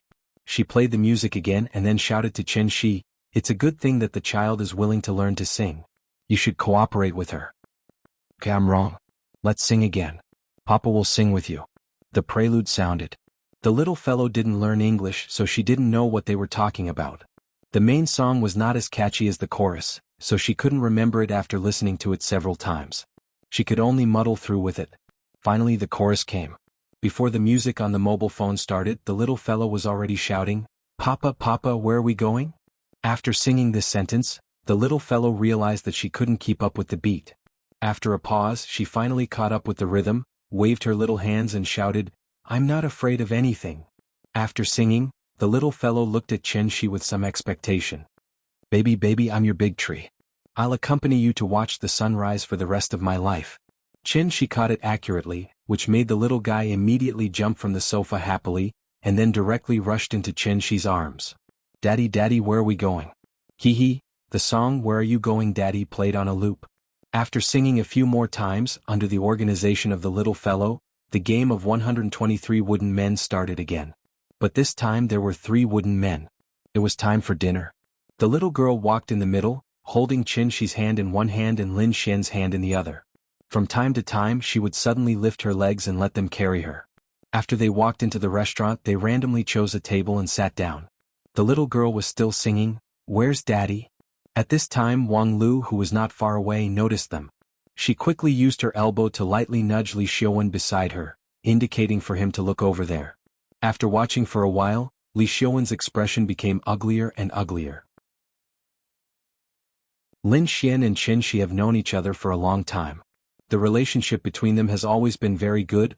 Wang Lu saw his expression and immediately knew what he was thinking, so she quickly said, "Why don't we go over and say hello?" "Let's go." Hearing this, Li Xiaowen immediately got up and walked over. Wang Lu quickly carried her bag and followed behind him. "Chen, Mr. Chen, you don't mind, right?" As Li Xiaowen spoke, he pointed to the seat next to Lin Xian. Because it was just dinner time, many guests had not yet arrived at the restaurant, so Chen-shi's table was completely empty. Lin Xian's attitude towards Li Xiaowen was still the same as before. After slightly raising her head to look at him, Lin Xian acted as if nothing had happened. She lowered her head again and continued to play with the little fellow. Chen-shi saw that Li Xiaowen was embarrassed, so he nodded at him and said politely, "We're also here to freeload. Please go ahead." At this time Wang Lu acted as if she had just seen Lin Xian. She immediately stood up from behind Li Xiaowen and ran directly behind Lin Xian. She leaned over and hugged her from behind. "Xian, why didn't I see you when I came in this morning? Do you know how beautiful you are today? You almost stole Leilei's limelight." As Wang Lu spoke, she even made a hand gesture with an exaggerated expression. "It's not as exaggerated as you say. I'm not the one getting married. Why are you being so sweet? Be careful not to let Leilei hear you. You're done for." Lin Xian really liked Wang Lu's words, so she immediately pulled her to sit next to her. At this time, Li Xiaowen also sat next to Wang Lu. After Wang Lu said a few words to Lin Xian, she smiled and greeted Chen-shi. She said mysteriously, "Chen-shi, you're really good at hiding things." "What am I good at hiding things?" Chen-shi was confused by her inexplicable words. "Still pretending?" Wang Lu looked like she had seen through him. She pretended to be serious and said, "Tell me the truth. Did you create the Fuqing building advertisement that blew up my friends that day?" Hearing this, Lin Xian could not help but look at Chen-shi thoughtfully. Not long after this incident, she was kidnapped by Zhao Yuan. If Wang Lu did not mention it now, she would have forgotten that Chen-shi had caused such a huge commotion. Li Xiaowen, on the other hand, didn't know that Chen-shi was the one who caused the explosion in his circle of friends. "Haven't I always wanted to find Ying?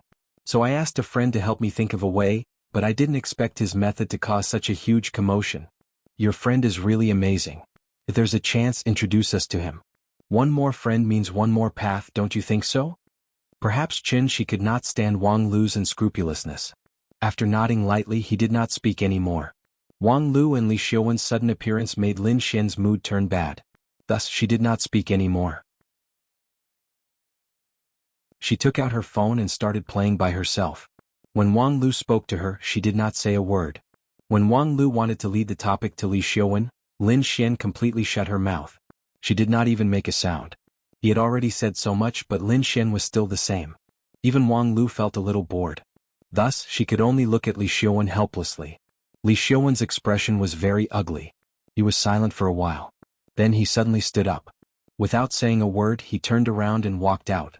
This was the first time he had lost his composure in front of Lin Xian. Wang Lu was stunned. She stared blankly at Li Xiaowen as he left. Until she saw Li Xiaowen walk out of the restaurant, she looked at Lin Xian with an exasperated look and complained, Xian, don't be like this all the time. What's wrong with Li Xiaowen? Why do you always treat him like this? He's also infatuated with you. Can't you try? Enough. Stop talking. Lin Xian shouted and interrupted Wang Lu. Her full chest rose and fell quickly. It was obvious that she was very angry. Wang Lu was also shocked by her sudden outburst. The little guy also quickly raised his head and looked at Lin Xian. Then he stretched out his little hand and touched her face. He comforted her softly, Sister, don't be angry. Don't be angry. Lin Xian rubbed his little head. Then she squeezed out a smile and said reluctantly, Good girl. Sister won't be angry. After saying that, Lin Xian looked at Wang Lu and said seriously, Lulu, I really don't need you to worry about my personal problems. If you continue to be like this, I think we can't even be friends. Xian Yu. Chapter 72. Lin Xian's personality was straightforward, and she had always been clear about her likes and dislikes. Wang Lu really did not expect that her matchmaking this time would make Lin Xian so angry. She had done this many times in the past. Why couldn't she do it this time? Wang Lu looked at the two of them in surprise, her eyes full of disbelief. Seeing this, Lin Xian immediately knew what she was thinking. Therefore, after calming down a little, Lin Xian shook her head, looked at Wang Lu and said seriously, Lulu, I really don't like Li Xiaowen. I beg you don't interfere anymore, okay? Okay. Wang Lu looked at her with a complicated expression. Then she sighed heavily as if she was lamenting. She said, Sit down, I'll go take a look at Li Xiaowen. No matter what, he's our family's breadwinner. I don't dare to order him around like you do. With that, Wang Lu got up and left. Lin Xian did not ask her to stay.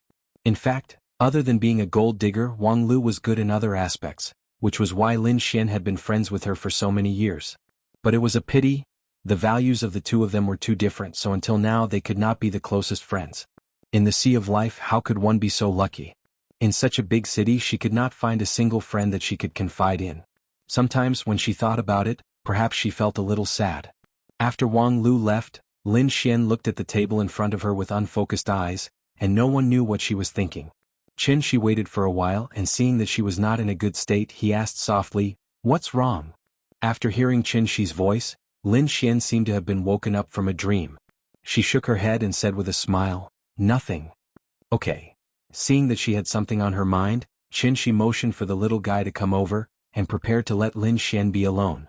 The little guy climbed from Lin Xian's lap to Shi's lap. At this moment, Lin Xian suddenly said faintly, Shi. Shi held the little fellow in his arms and motioned for her to sit still. Then he asked, What's wrong? Lin Xian hesitated for a moment before asking in a seemingly casual manner, Do you have any plans after this? What arrangement? I mean, other than taking care of the children, what other plans do you have for the future? Oh, I found out that the last time Yingying was seen was in Shangjing, so I'll be going to Shangjing soon. But I can't decide when and how long I'll be there. We'll talk about it when the time comes. You want to find her? Yes. At this point, Shi even gently patted the little fellows, but before he smiled and said, If it wasn't for this little fellow, I would definitely have gone long ago. Hearing this, Lin Xian couldn't help but ask anxiously, There's no news of her at all. How are you going to find her? I'll take my time to find her. Information and clues are all obtained through exploration. It's not something that can be found by waiting here every day. Then what about the child? You're going to find her. You can't take the child with you on the streets every day, right? That's why I said I'm not sure. She glanced at Lin Xian and said matter-of-factly, The child is already so old. I just came back. Of course, I have to spend some time with her first. As for when we'll go to Shangjing, we'll talk about it after a while. When the time comes, I'll take Nian with me. We'll walk slowly and look carefully. Just treat it as a vacation. After hearing this, Lin Xian fell silent. After a while, she asked softly, What if you can't find her? After saying this, Lin Xian was stunned for a moment. Then she panicked and quickly said, Sorry I jinxed it. I believe that you'll definitely find Yingying. Then I'll count on your auspicious words. Shi chuckled as if he didn't notice Lin Xian's strangeness. The cruise ship went to sea again. More than half of the guests didn't leave. After all, a cruise ship trip was quite a rare thing. If they could play for free, of course they would enjoy it to their heart's content. Because the voyage was too short, the cruise ship could only cruise on the sea. There was no way to take them to experience the exotic scenery. But fortunately, there were many entertainment facilities on the cruise ship, so the guests could basically enjoy themselves to their heart's content. After the wedding, Lin Xian completely lost her role as the bridesmaid, so she simply moved to the room next to Chen Shi's and played with the little guy all day long. From the children's park to the swimming pool, and then to the bowling alley. The little guy played the children's bowling ball for a while and felt a little dissatisfied, so he wanted to play the standard track. However, even the lightest bowling ball weighed 6 to 7 caddies. She huffed and puffed with great effort before she could lift it up. After she threw it out, the ball immediately fell into the side of the bowling alley. Even lifting the ball was a problem, let alone hitting the bowling pins. Lin Xian let her try a few times. She was afraid that the ball would hit her feet, so she coaxed her out of the bowling alley.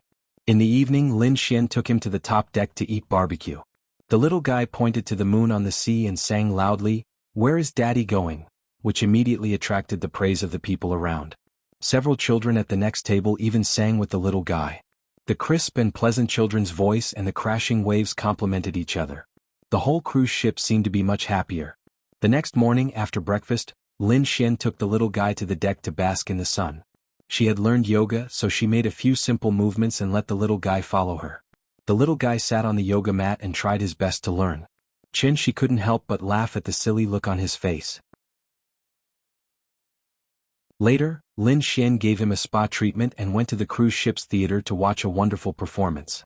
Although Chen Shi accompanied them throughout the 2 days, he was always like a little transparent. Lin Xian rushed to do everything, which directly led to the little guy's first reaction now was not to call her Papa, but to call her big sister. This also made Chen Shi feel a little unaccustomed. The little guy seemed to like Lin Xian more and more. Maybe this was the difference between a man and a woman taking care of a child. After all, women were more attentive than men, and it was easier to win the child's favor. However, happy times were always short. Finally, the cruise ship returned to the port. And it was time for this trip to come to an end. On the dock. Until Chen Shi got into the taxi, the little guy reluctantly let go of Lin Xian's hand. "Goodbye, big sister. I'll miss you." The little guy waved her hand vigorously, as well behaved as when she said goodbye to her grandmother. "Goodbye, baby. I'll come to see you when I'm free." The car started. The little guy sat in the car but kept looking back at Lin Xian, who was still standing in the same place. Chen Shi hugged her and gently patted her back, motioning her to sit still. "Papa, I like big sister."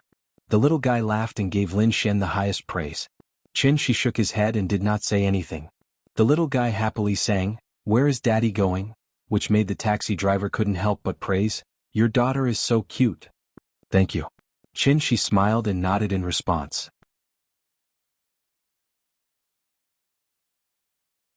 Chapter 73. Maybe because of the holiday syndrome, when Chen Shi woke the little fellow up this morning, she actually stayed in bed for a long time. At this time he couldn't spoil her anymore. So even if the little fellow didn't want to open her eyes, Chen Shi had to get up and wash up with her. After washing up and eating, after dawdling for a long time, the little fellow was reluctantly carried out of the house by Chen Shi. On the way to the kindergarten, she suddenly asked timidly, "Papa, can I not go to kindergarten?" No. Chen Shi's attitude was now very firm. For children he couldn't be too spoiled. The little fellow pouted and struggled to let go of Chen Shi, but Chen Shi didn't ask and directly carried her to the gate of the kindergarten. Teacher Wang smiled and said hello to Chen Shi. Chen Shi wanted to give the little fellow to her. But at this time the little fellow suddenly broke out. She burst into tears and shouted that she didn't want to go to kindergarten. After several times of comforting, Teacher Wang had to take the father and daughter to the lounge next door, and then let Chen Shi persuade her. This situation was very common in kindergartens. After Chen Shi's patient and earnest teaching, the little fellow finally calmed down, and then said with a pitiful look, "Papa, you have to pick me up." "Don't worry, Papa will pick you up on time. Good girl, you have to listen to the teacher, okay?" After more than half an hour, Chen Shi finally sent the little fellow back to the classroom. Out of the kindergarten, the big cat was already standing under the tree and waiting. Chen Shi threw it a simplified Peiyuan pill that she had made last night, and it was so happy that it jumped back and forth between the trees. "You are a pet, and pets can't enter the kindergarten, so you have to stay outside and don't go in, okay?" Meow. Seeing the big cat jump to the pillar on the wall of the kindergarten and lie down, Chen Shi was relieved and left by taxi. Qin Shi had already refined the simplified version of the Peiyuan pill last night. Although Ning Zhonghua hadn't come to get the medicine yet, he had transferred the 10 million yuan in advance. With money, Qin Shi's plan could begin to be carried out. First he had to find a storeroom. There was a shanty town less than a kilometer behind Kangju district. The houses there had long been plans to be demolished, but the local residents and the developers had not come to an agreement, so the relocation had not been carried out until now. Qin Shi took a taxi and looked around. Then he chose an old house by the street. The house was a little old and the roof was still tiled. It was 3 stories high and had a small courtyard. There was a fence and an iron gate. It looked pretty good. The landlord was an auntie, and she asked for 2,200 yuan a month. Qin Shi was rich now and he didn't know if it was a good deal, so he didn't even ask for the price, and directly paid half a year's rent. Including the deposit, it was a total of 15,400 yuan. After Qin Shi paid, the auntie quickly stuffed the key to him. Then, without mentioning the contract, she went back to the mahjong house next door with a cigarette in her mouth. Qin Shi hadn't seen such a boorish style in a long time, so he simply tried the key and checked the rooms one by one. After that he took a taxi and set off again. This time, his destination was the Chinese medicine market next to the Xingwang Temple. This was the largest Chinese medicine wholesale market in Zhonghai. The medicine here was not bought by the kilogram but by the kilogram. Qin Shi bought 100 kilograms of cordyceps pupae, but the boss thought that it was too little, and only gave him 20 yuan less per kilogram. The original price was 1,000 yuan a kilogram, and the current price was 980 yuan. Wild baiji was 600 yuan a kilogram, which was 1,200 yuan a kilogram. Qin Shi thought it was too expensive, but the boss didn't want to give him less and said that this was the wholesale price. Well, 100,000 yuan was gone again. Red ginseng was 500 yuan a kilogram, which was much more cost-effective. If he bought 100 kilograms, the boss would give him a discount, and he could take it home for 40,000 yuan. Relatively speaking, ginseng was not that expensive. 600 yuan a kilogram, and 100 kilograms would only cost 60,000 yuan. Qin Shi bought as he shopped. It wasn't that he didn't have rich customers like him, but it was very rare. So he became famous after a while. Qin Shi only bought the best quality and the oldest. So many bosses took out their treasures and followed behind him to promote their medicine. In fact, whether it was artificially bred or natural, there was not much difference in Qin Shi's eyes. He only cared about one thing, and that was how much spiritual energy was contained in the medicine. Because he bought too much, Qin Shi couldn't transport these medicine back. Zhonghai prohibited trucks from entering and leaving between 6 in the morning and 2 in the morning, so he could only pay the deposit first. At night, the medicine bosses could send him the medicine he bought today. When Qin Shi arranged everything and returned to the kindergarten, it was already 3:30 in the afternoon. Big Cat was still dozing in the sun on the pillar of the wall. The little girl was happily playing eagle catch chicken with the other children under the guidance of the teacher. Qin Shi stood outside the wall and looked at the little girl's happy face through the fence. In an instant even his mood was much better. Zhonghai Binjiang Club. Binjiang Club was jointly founded by several rich people in Zhonghai, and Ning Zhonghua was one of the founders. As the top and most high-end private club in Zhonghai, Binjiang Club was also the most low-key private club in Zhonghai. Every member of Binjiang Club could be called a real rich and powerful person. They could be well-known entrepreneurs, capital tycoons, scholars, heroes, and political leaders. In short, this was an elite gathering point composed of political celebrities, business celebrities, cultural celebrities, and social celebrities. Binjiang Club was famous for its jianghu. On the dining table there were lively jianghu dishes, and in the business field, there was a chivalrous jianghu token. Every member had their own jianghu token. If the holder of the jianghu token was in any emergency, as long as the token was shown, the chairman had the obligation to convene a hero assembly, to organize all members to discuss countermeasures and help the holder through the crisis. Moreover, each member only had one chance to use the token. Binjiang Club was not open to the public, and to become a member, one had to go through layers of assessment. Now there was a saying that without the jianghu token, no matter how rich you were just a country bumpkin who was excluded from the core circle. On this day Ning Zhonghua as the founder suddenly called a meeting. So early in the morning when Ning Qiutong saw Ning Zhonghua put on a 3-piece suit and came downstairs, she was so scared that the coffee cup in her hand almost fell to the ground. "Dad, what are you doing?" Ever since Ning Zhonghua came back from Nanyang 3 years ago, he had never worn a 3-piece suit. He dressed like a retired old man all day long. Now he suddenly changed into a three-piece suit with a tie, leather shoes and neatly combed hair. The sudden change in style made Ning Qiutong unable to accept it. Hee, how is it? Dad is handsome, right? Handsome? Ning Qiutong looked at her father, who suddenly became more energetic and asked curiously, Dad, what are you doing? Hearing this, Ning Zhonghua smiled mysteriously, shook his head and did not answer. Seeing this, Ning Qiutong immediately stomped her feet. Just as she was about to act coquettishly, Ning Zhonghua made a shushing gesture at her, and then said mysteriously, Don't ask. Dad is going to do something serious, so I won't accompany you to eat breakfast. After that, without waiting for Ning Qiutong's reply, he quickly walked out of the house, then got into the Maybach S600, and slowly left Jinjiang Resort. Ning Qiutong stood at the door and watched the car gradually go away, but her brows were slightly furrowed. What kind of song was this? Thank you to Ning Xiaojia, the nouveau riche girl, for the 50,000 reward. Jiejia is a nouveau riche, I have to hug her tightly.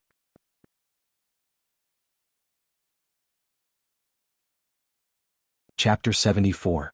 At this point, the basic structure of the book has been formed, so I'll make my attitude clear. From now on, I won't answer any questions about the plot. I only have one sentence: if you think it's good, then read it. If it's not good, then leave. If an idiot says I'm just being narcissistic, I want to say, are you a moron? Have you read too many novels? You always come here to show off your IQ, but you always forget to bring the most important thing, your brain. Don't you know there's a thing called foreshadowing?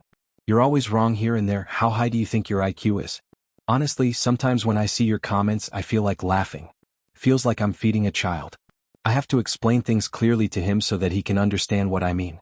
I don't want to write a running account, and I don't want to write a face for each character. You say it's not reasonable. You finish a chapter in 2 or 3 minutes, but I finish a chapter in 2 or 3 hours. How long do you think you've been thinking? And how long did I think? You can make suggestions, you can find bugs, but please don't make a conclusion without reading the rest of the chapter. That's really stupid. Finally.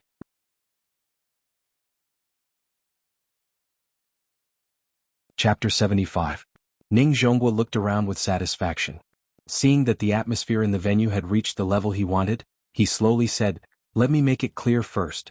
Although this medicine can cure all diseases, it can't change one's fate. For example, a patient with advanced cancer who is half a step away from death's door will only be able to extend his life for a while after taking it. It won't cure him completely. Speaking of this, Ning Zhonghua chuckled and said, After all, this isn't an elixir refined by Taishang Laojun. Everyone was amused by him. Previously, when they saw his solemn expression, many people really thought that his medicine could bring the dead back to life. In short, no matter what illness you have, as long as it hasn't deteriorated to the middle or late stage, your condition will naturally improve after taking this pill. This is a rare opportunity, so I suggest that everyone here should think about it carefully. After all, the youngest among us should be above 45 years old. Money can be earned again, but you only have one life. Even if you're healthy and don't get sick at all, you can buy it and keep it as insurance, right? After that, Ning Zhonghua stood quietly on the stage, giving all the members time to think. Everyone was discussing in low voices. Ning Zhonghua's introduction was very general, and they couldn't test the medicine, so everyone was still a little confused. After about 2 minutes, Ning Zhonghua coughed softly and announced, Next, I'll talk about the specific process of the auction. There's a screen in front of you that will automatically turn on later. Then you can fill in your bid on it. You can increase the price at any time during the auction. When the price stops at a certain number for more than 2 minutes, the transaction will be considered a success. The starting price is 1 million. Then let's begin. As soon as he finished speaking, all the screens in the venue lit up together, including the big screen behind Ning Zhonghua. It suddenly changed to another image. At the top was the first one, and below it was a series of blank lines. After a member tried to enter 1 million, the big screen instantly showed a bidding ranking list. First place 1 million. TSK, old Ning really knows how to play. Seeing this, a big boss sitting in the front row laughed and joked with the person next to him, then pressed a series of zeros. The number on the ranking board suddenly jumped, and the number at the top suddenly became 10 million. My wife has diabetes and high blood pressure. It's not serious, but it still affects her normal life. I hope old Ning's medicine is really as effective as he said, hee hee. After pressing the number, the big boss didn't even look at the big screen. Instead, he continued to chat with the few members next to him. Looking at his indifferent expression, it seemed more like he was supporting Ning Zhonghua. Thinking about it, Ning Zhongguo was a well-known business tycoon in Zhonghai. He made such a big fuss just to hold this auction. If the price was too low, he would lose all his face. However, what happened next was somewhat out of the big shot's expectations. Not long after he pressed 10 million, the numbers on the big screen began to jump rapidly. 11 million, 12 million, 15 million, 20 million, 30 million. At first it was 1 million, but later on it was 10 million. By the time he received a reminder and looked at the big screen again, the number on it had already changed to 50 million, a total of 50 million.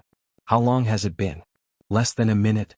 The big shot looked a little surprised, as if he hadn't come back to his senses yet. While he was in a daze, the number on the screen had already changed to 55 million. This price had the bidder's name on it. The big shot looked back at the member who made the bid with a little surprise, but he saw that the member looked excited and nervous, as if he was worried that the price would change again. Seeing this, the big shot finally stopped watching the show and began to think about the true value of this pill. None of his family members seemed to have contracted a terminal illness yet, but from the looks of it, buying one to keep at home as a precaution wasn't a bad idea? Thinking of this, the big shot couldn't help but change his expression. He finally pressed a series of numbers on the screen seriously. 60 million. This price should be about right, the big shot pondered. However, when he looked up at the big screen again, he still wasn't the highest bidder. 65 million in cash. This wasn't a small number. And there were 9 more. So, the big shot wanted to stand up and ask everyone present, "Is this necessary?" Before he could ask his question, the big screen gave him an answer that he didn't want to see. 70 million. When this number appeared, it was like a bucket of cold water was poured over everyone's heads. The atmosphere in the venue also cooled down a lot. This wasn't a project investment through the company. This was a private payment in cash. 70 million in cash was indeed a bit too much. Everyone present was a sly old fox in the business world, so they were particularly sensitive to cash. Just because he had a net worth of tens of billions didn't mean that he had tens of billions of cash at his disposal. 70 million was already a lot. It was time to think about whether it was worth it or not. Ning Zhongguo stood calmly on the stage. Like Jiang Taigong fishing, he did not say a word. He just smiled and looked at the audience. It seemed that he did not have the professional awareness that an auctioneer should have. Finally, when the 2-minute countdown on the big screen turned red and there were only 30 seconds left, the bid of 70 million was refreshed. 71 million. Even though it was only a million, it was like reactivating clockwork on everyone present, causing the price to rise crazily again. 80 million. 90 million. 100 million. A pill whose true effect wasn't even certain was sold at a sky-high price of 100 million. Perhaps when everyone finally realized that there were 9 pills left, the number on the big screen finally stopped jumping. The 2-minute countdown ended. 100 million. The transaction was successful. Then, an old man with white hair and a beard slowly stood up and politely nodded to all the members present. While he took the lead, he also officially gave a reference standard for the actual value of this pill. With this standard as a reference, the following bids were much simpler. The prices of the next few pills were basically maintained at around 90 million. Once it exceeded 90 million, everyone would consider giving up and waiting for the next pill. Perhaps it was because everyone still had a certain amount of doubt about the effect of the pill. Therefore, when the first few desperate members got the pills they wanted, the price of the pills became lower and lower. The last pill was only sold at 80 million. Then it stopped moving and began the countdown. Ning Zhongguo didn't panic at all. In fact, he didn't care how much money he could get today. Businessmen were after profits. Ning Zhongguo had mobilized all his connections to hold this auction. What he was after was not as simple as money. He had a big plan, Ning Zhongguo thought while looking at the name of the last bidder. But after seeing the name, Ning Zhongguo was stunned for a moment. Then he quietly winked at Zhang Jiada, who was below the stage. And he found the figure of the bidder in the crowd. Su Wei, an old friend. He started by smuggling medical equipment. Later, during the craze of state-owned enterprise reform, he used some means to turn a well-run state-owned pharmaceutical company into his private enterprise. Because of this, he completely integrated into the rich circle of Zhonghai. Ning Zhongguo knew Su Wei more than 20 years ago. The two had some small conflicts back then. But with their own development and growth, the small conflicts had long been forgotten, so when they met, they would still smile and greet each other. As for whether or not they were secretly cursing each other, that was another matter altogether. Su Wei had a good relationship with the other founders. In addition, his pharmaceutical business had been growing over the years. Therefore, he was recommended to join the Binjiang Association. In today's auction, Su Wei didn't want to bid because he had always been at odds with Ning Zhonghua. He started in the pharmaceutical industry. Now, Ning Zhonghua casually took out 10 inexplicable pills and they could be sold for a sky-high price of more than 1 billion in cash. How could Su Wei not be jealous? So after hesitating for a while, Su Wei decided to buy one and take it back to the laboratory to study it.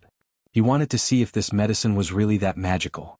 If it was really as magical as Ning Zhonghua said, he really didn't believe that with their company's research and development level, they couldn't make the exact same pill. Zhang Jiada was an official member. After this period of recovery, he had gradually walked out of the shadow. Therefore, at Ning Zhonghua's request, he came to help him set up the venue.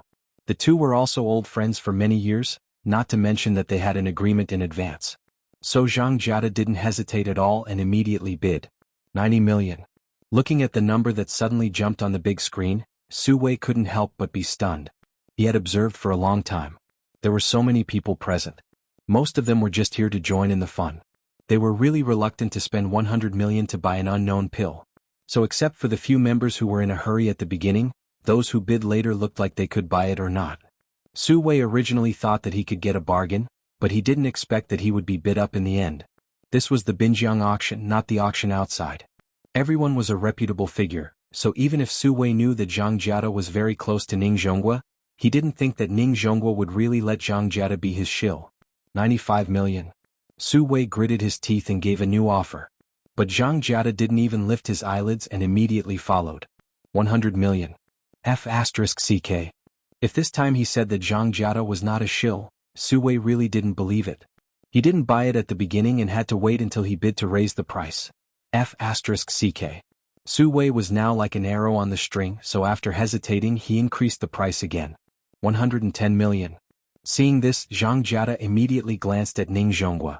Ning Zhonghua clenched his right fist and then quietly lowered his index finger.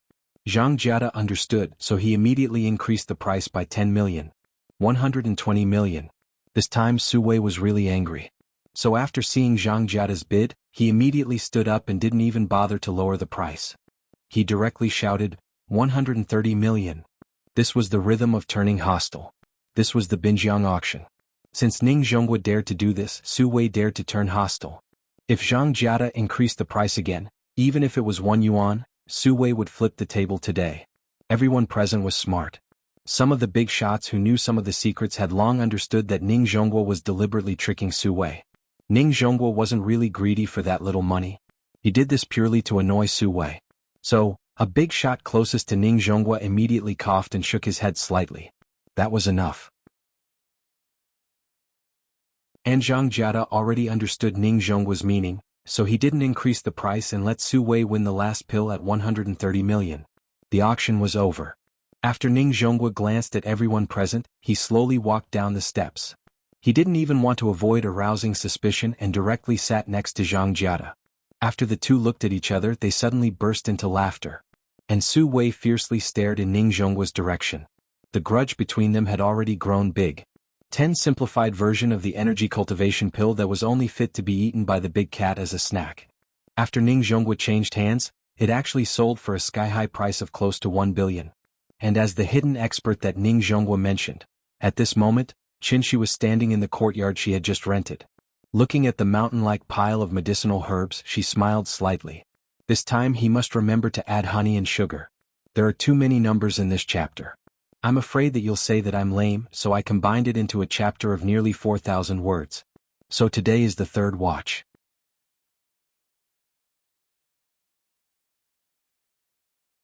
Chapter 76. Since I'm the author, not giving spoilers is the least I can do. That's why it's not convenient for me to tell you too much about the plot. I hope you can look for it yourself. The following is a review I saw on a book. I'll forward it to you and hope it can inspire you. The author has already said in Qidian that there is only one female lead, Qin Ruoying. In the book, Auntie Zhang said that Qin Ruoying left a message: if you come back and I'm not back, don't look for me and don't go to my house because I won't go home. From this, it can be seen that the female lead is not at home, but in a hidden sect. Combined with the female lead's appearance, see Chapter 31. The female lead's pregnancy should have aroused the sect's anger, so the female lead was put under house arrest. In the book, the yellow-dressed girl Hao Qin seemed to be kind enough to reveal the news to the female lead, but she had ulterior motives. After that, the female lead pretended to hate the male lead, and her hatred did not diminish, so as to eliminate the sex malice towards her daughter and her husband. After the yellow-dressed girl, Hao Qing left. The author deliberately described the words creak. The door closed again. It also pointed out the deeper meaning of the female lead's house arrest. After the yellow-dressed girl left, the author wrote, there was no longer any anger on her face, only an unspeakable confusion and sorrow.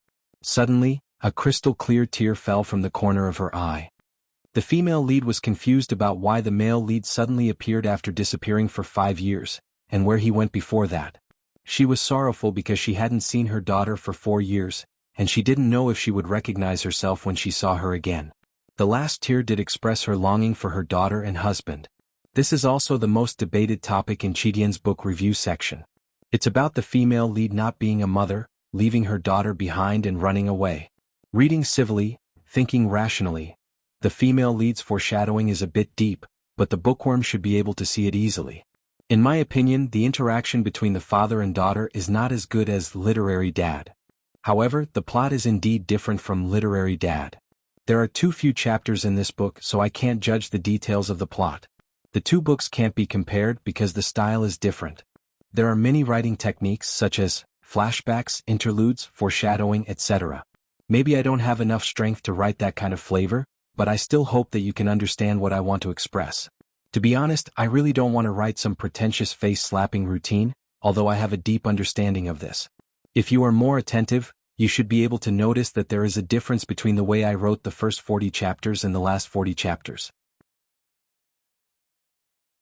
I'm changing because I don't have my own style and readership like Okami. I want to keep every reader, so I can only keep trying. I dug a hole for the female lead, and it seemed like everyone was scolding the female lead, to the point where I started to doubt my life. Honestly, I don't think there's anything wrong with the female lead. The big bro above basically pointed out the foreshadowing that I left behind. Although his guess was only 60 to 70% correct, at least he didn't go overboard and make all kinds of random assumptions. He had to be reasonable about everything, and he had to speak his mind. What are you talking about? I'm not scolding you, but I really want to ask you to not be such a straight man. Straight man cancer. Some readers may be too young, so they don't understand the pain and suffering of a woman who is pregnant for 10 months. Pregnancy is a woman's weakest and most helpless time, so they especially need companionship at this time. She disappeared for 5 years. When you were scolding the female lead, did you think about how much she sacrificed? As a mother, she left her own child. Do you think she didn't feel pain? Nian is a piece of meat that fell from her body. Do you really think that Qin Ruoying's character is a 17 or 18-year-old girl? If that was the case, didn't she know to get an abortion when Qin left? You are all readers, and 10% of you will become my breadwinner in the future, so I can't afford to offend you. I'll do whatever I can to earn money. I'm not stupid, so of course I won't go against money. I've explained the female lead's problem, so it's up to you whether you want to listen or not. This is a serial, so I can adjust the plot at any time. When the time comes, I'll selectively adjust the plot according to the data. In addition, this book is Chidian's first release, so your support outside of Chidian is actually useless to me. Chidian is my boss. Of course, as long as you support me, I'll thank you in advance. I'm very happy to see you pirating and scolding each other, so, thank you for your support. I don't dislike pirated readers, so I put up the comments for you to see. I really didn't expect that when most of Chidian's comment section was scolding the female lead, there would be a more fair and objective comment in the pirated comments section. Sigh. This book's reader group, 5117933123.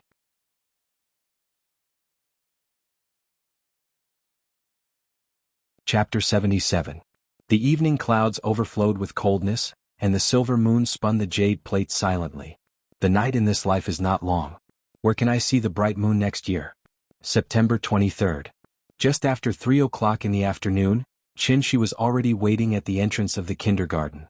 At this time, he suddenly saw a brand new holiday notice posted on the bulletin board outside the kindergarten. After taking a closer look, he realized that it was the Mid-Autumn Festival. Today was August 14th on the lunar calendar, which meant that tomorrow was the Mid-Autumn Festival. Perhaps because he had been wandering outside for too long, Qin never cared about the time after he returned to Earth. 500 years passed in a blink of an eye. For Qin, there was so much time that he began to feel numb. Originally, after a day of adjustment, the little fellow had readapted to the rhythm of the kindergarten. He did not expect that after only one day of class, it would be the Mid-Autumn Festival. A few days after the Mid-Autumn Festival, National Day would come. Holiday syndrome. She felt a headache just thinking about it. Therefore he decided to take a few days off, and he had to ask her to follow the schedule of the kindergarten. After reading the holiday notice, she came to the wall that he had always liked to stand on. A person and a cat, as usual, looked at the playground of the kindergarten across the wall.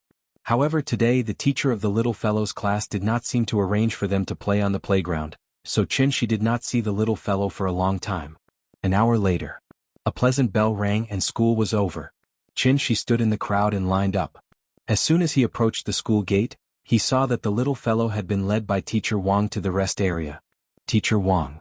She greeted politely, and Teacher Wang immediately took the little fellow's hand and walked over. A father knows his daughter best. She looked down at the little fellow and immediately found that something was wrong with her, so he frowned and asked, "Teacher Wang, what's wrong with her?" Teacher Wang smiled and did not have time to answer. At this time, the little fellow broke away from Teacher Wang's hand, trotted to Shi's feet, and then hugged his leg tightly. "Oh, you've been wronged?" She rubbed the little girl's head and quickly crouched down to pick her up. The little girl hugged Shi's neck and buried her face deep into Shi's shoulder. She gently patted the little girl's back and looked at Mr. Wang. He knew that Teacher Wang would give him a satisfactory explanation. However, Teacher Wang's next words made his expression change slightly. "Mr. Nyan just got into a fight with other kids in the classroom." Nyan fought with someone? At this moment, Shi's worldview seemed to have been refreshed. In his heart, Nyan was the cutest, smartest, most obedient and most sensible child in the world. Moreover, she was still a girl. How could she fight with others? Teacher Wang had seen too many similar expressions on Shi's face, so she immediately explained, "She started at first, but we quickly stopped her." Well, this time, Shi was really shocked. Therefore, Shi immediately glanced at the little girl in his arms, reached out, and gently patted her butt. He asked, "Nyan, is what the teacher said true?" However, after Shi asked, the little girl lay in his arms without saying a word. She did not even bother to lift her head. This uncooperative attitude confirmed the teacher's words. However, Shi was not a violent parent, so he immediately asked, "Teacher Wang, can you tell me what happened?" "Of course, this is my duty." Teacher Wang smiled and nodded. Then she said, "Today is the last day before the Mid-Autumn Festival, so the school will prepare some mooncakes for the children." In the process of distributing the mooncakes, she suddenly hit the child next to her, and then the two of them started pushing and shoving. After Teacher Li saw it, she immediately pulled the two of them apart. However, when we asked for the specific reason later, Nyan did not say anything. The other only knew how to cry, saying that Nyan hit him. Generally, when this kind of situation happens, we will inform both parents, hoping that the parents will guide the children correctly. After all, children spend the most time with their parents. Children around 4 years old were already exploring ways to interact with others. This process was like a child learning to speak. They would speak the human language with humans and the animal language with animals. Therefore, the correct adult demonstration was very important. When a child knew right and wrong, it was possible to develop the ability to deal with problems and self-control in social conflicts. For children born in a normal environment and upbringing, physical contact and conflicts before the age of 6 were not malicious fights, but to express their emotions at the time. Therefore, when a child used physical contact to express their dissatisfaction, the adult needed to intervene as early as possible to guide them. Although Teacher Wang's words were a little tactful, Shi still understood. Therefore he could only smile awkwardly. We did not find out the specific reason for the fight, so I hope that you can have a good chat with your child when you get home. Perhaps she was afraid that Shi would indiscriminately hit the child when he got home, so Teacher Wang quickly added, "Nyan is a good child. I believe that she must have been wronged, so she impulsively used such an inappropriate way to vent her dissatisfaction." After saying that, Teacher Wang gently touched the back of the little girl's head. Then she said to the little girl earnestly, "Nyan, your father is here. If you have any grievances, you can tell your father, but you must remember that you are not allowed to hit anyone in the future, okay?" The little girl did not respond. She shook his arm and said in a low voice, "Teacher Wang is talking to you. Be good, be polite." The little girl still did not raise her head, but she lay in Shi's arms and reluctantly made a sound, indicating that she heard it. "I'm sorry, Teacher Wang." I will talk to her when I get home. It's okay. It's normal for a child to have been wronged. You can have a good chat with her when you get home, but remember, you must not hit her. I know. Thank you, Teacher Wang. She nodded and was very grateful to Teacher Wang. Before leaving, the little girl was still hiding in Shi's arms, not even willing to say goodbye to the teacher. She had no choice but to carry her on the way home. After walking for a long distance, Shi stopped. He squatted on the ground and slowly put the little girl down from his arms. Then Shi pinched the little girl's chubby little face and said with a smile, "Okay, now can you tell Daddy what happened? Thank you to the owner of The Wind Blows Down for the 10,000 reward."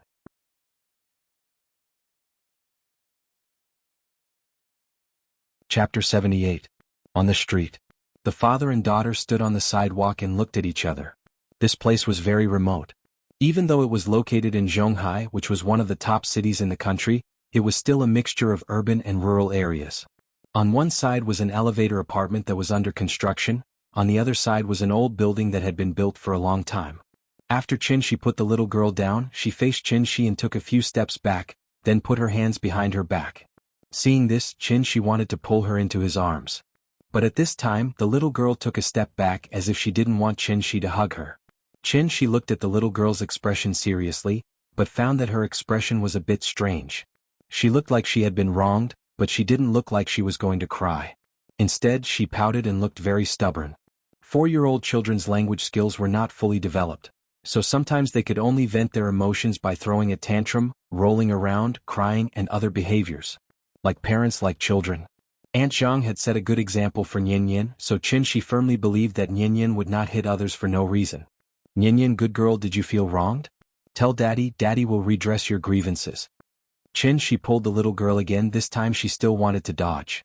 But if Shi really wanted to grab her, how could she dodge? So she was immediately pulled into Shi's arms. "Tell Daddy, okay?" Shi scratched her little nose with his hand. At this time, the big cat stood at her feet and meowed at the right time, as if to encourage the little girl. The little girl's long eyelashes fluttered like a fan, then she twisted her body and said quickly, "I want to play with the big cat." Hearing this, Shi immediately let go of her. Good that she could talk. The little guy held the big cat in his arms and rubbed his little head against the big cat. Then he put down the big cat and squatted on the ground to stroke its fur. She looked like a child who had been wronged and wanted to hide in the corner and draw circles. Shi stood by and waited for her for a while. When he felt that she should be almost adjusted, he said gently, "Nian, we should go home." After that, Shi bent down slightly and extended his left hand in front of the little fellow. Seeing Shi's outstretched hand, the little guy hesitated for a moment before slowly raising his little hand. His big hand held her small hand. The father and daughter pair walked slowly on the street. The big cat followed them from a distance. When a husky saw the big cat, it immediately rushed over with its tongue sticking out. The big cat ignored it, so the husky snorted and circled around the big cat, huffing and puffing. Maybe it found it a little annoying. The big cat suddenly narrowed its eyes, turned its head and growled at the husky. Meow. The sound was not loud, but in an instant, the husky was so scared that its fur stood on end. It immediately jumped far away and ran faster than it came with its tail between its legs. It did not dare to look back and ran faster than it came. After arriving home, the little fellow seemed to have recovered a lot. Then she sat directly on the sofa and watched cartoons by herself. Shi changed his shoes. Seeing that she was so focused on the cartoons, he did not disturb her and walked into the kitchen wearing an apron. Shi tinkled as she fiddled with pots and pans. Usually at this time, the little fellow would run into the kitchen very clingy, and then be gently pushed out by Shi with a big smile. She obviously had something on her mind today. As long as humans were conscious, they would naturally have something on their mind. A 2-year-old child would have something on her mind, not to mention Yin, who was already more than 4 years old. It was not difficult to guess a child's mind. In fact, Shi had already guessed what was on her mind. It was precisely because of this that Shi chose to let her be alone. A child who grew up in a normal environment must have been taught by their parents from an early age. Don't hit people, don't bully people. This was the first time that Yin had hit people. It was precisely because she knew that it was wrong to hit people that she had such complicated emotions when Shi took her home. This was actually a manifestation of not daring to face her own mistakes. She did not regret it, but she definitely felt very wronged. Why was it that others bullied her but she was the one who was scolded in the end? Even if teacher Wang did not blame her, she did not blame her either. But at the moment when she hit people, there must be a child with a sense of justice who stood up, shouted that Nian hit people, and then ran to complain to the teacher. Many parents only paid attention to teaching their children not to hit people and not to bully people. But they did not properly guide their children what bullying was. Nian felt very wronged. She also felt a little helpless. Others bullied Nian and Nian also hit others. Could it be that he, as a parent, had to come forward and kick the child to the moon? Some things seemed very simple, but when it came to it, it would become very complicated. During the meal, the little fellow was silent. After a few mouthfuls with the spoon, she threw the spoon away and sat on the sofa to continue watching TV. Seeing this, she also put down the chopsticks in his hand, then sat down and gently held her in his arms, and accompanied her to watch cartoons. Zhonghai was a coastal city. The sun rose and set very early. And as the sun continued to set, the room became darker and darker. She got up and was about to turn on the light in the room. At this time, the little fellow noticed his movements and thought that he was going to leave.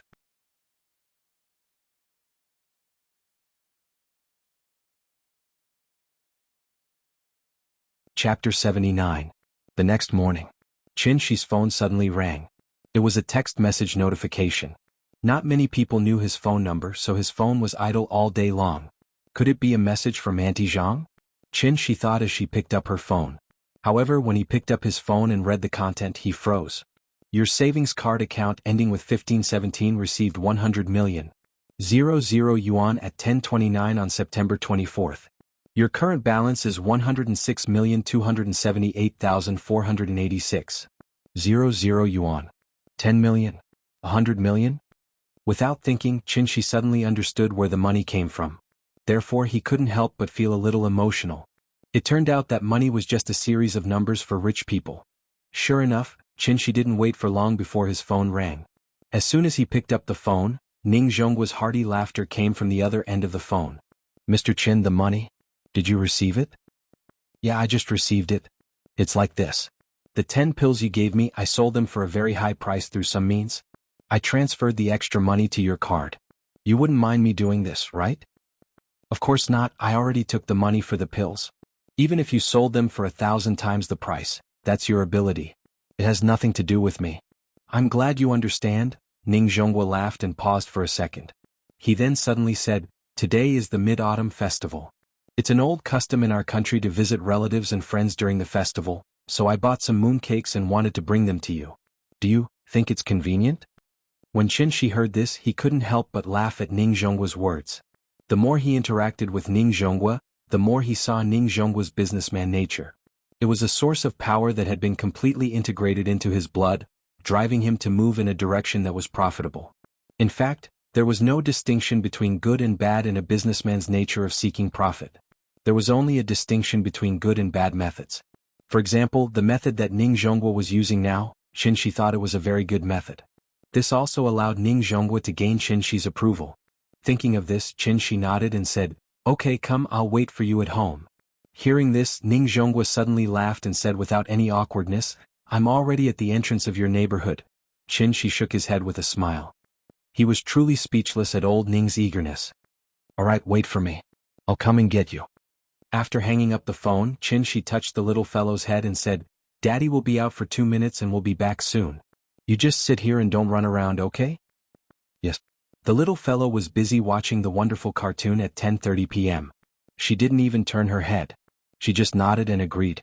Shi gave the big cat a look, then walked to the door, changed his shoes and left. Outside the neighborhood. Ning Zhongguo's car was parked somewhere. He was the only one at the gate, holding 2 exquisite gift bags in each hand. As soon as Shi walked out of the gate, Ning Zhongguo saw Shi's figure and quickly went to greet him. Mr. Chen, sorry to disturb you. How many times have I told you, you don't have to be so polite? Hearing this, Ning Zhongguo laughed and said matter-of-factly, it has nothing to do with being polite. You saved my life, so you're my savior. A drop of water should be repaid with a gushing spring, let alone a life-saving grace. So this is what I should do. Please don't treat me like an outsider. After that, Ning Zhongguo handed the gift bags in his hand to Shi and then introduced, the one on the left can't be bought outside. I specially went to Hong Kong to find a master to make it. It's a traditional palace craftsmanship. You have to taste it. You have children at home, so the one on the right is prepared for children. The shape is different from ordinary mooncakes. It's cartoon, colorful, and very cute. And it's all natural. There's absolutely no added color. I believe children will like it. She took the gift bags and thanked him with a smile. He then invited him to sit at home. However, Ning Zhongguo was a smart person, so he immediately shook his head and said very politely, I came here specifically to give you mooncakes. I don't have any other intentions, so I won't disturb you. I wish you a happy Mid-Autumn festival. After Ning Zhongguo gave the mooncakes, he waved goodbye to Qin Shi almost without any hesitation. Qin Shi stood at the gate of the community and waited until Ning Zhongguo got into his old A6. Then he glanced at the van that was parked a few dozen meters away. Sure enough, after Ning Zhongguo got in the car, the van behind immediately started, and then left far behind the A6. This is a bit interesting. Qin Shi held the gift bags and glanced at Ning Zhongguo's A6, then at the van behind it. He couldn't help but smile. Weixing Pharmaceutical. Drug Analysis and Inspection Center. A staff member in a white coat came to Su Wei with a report and said, Mr. Su, this is the composition test report of the pill, please take a look. Su Wei took the report and looked at it. He found that it was full of words, and there were many professional terms that he couldn't understand at all. I don't understand these things, I only care about the conclusion. Just briefly explain it to me. Okay, Mr. Su. The staff member nodded, then simply explained in words that Su Wei could understand. After our detailed analysis and inspection, we learned that this pill is actually a simple Chinese medicine pill. The specific composition test report has been listed in detail.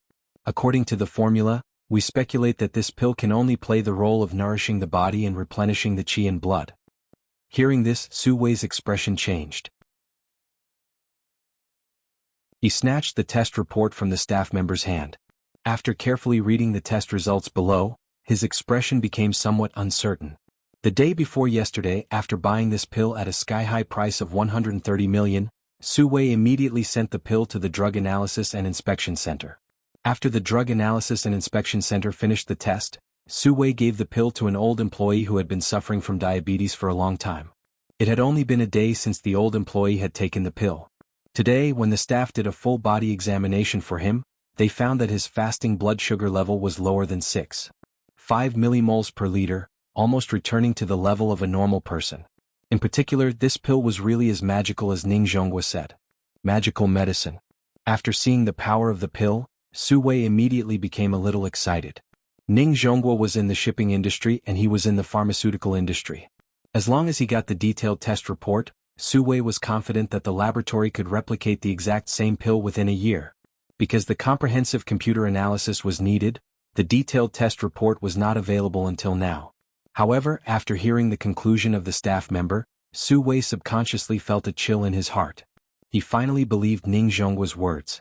Ning Zhongguo dared to use his own name as a guarantee. This pill was really something.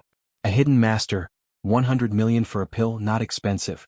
Just as Su Wei was holding the test report and letting his imagination run wild, suddenly, his assistant ran over with the phone in his hand.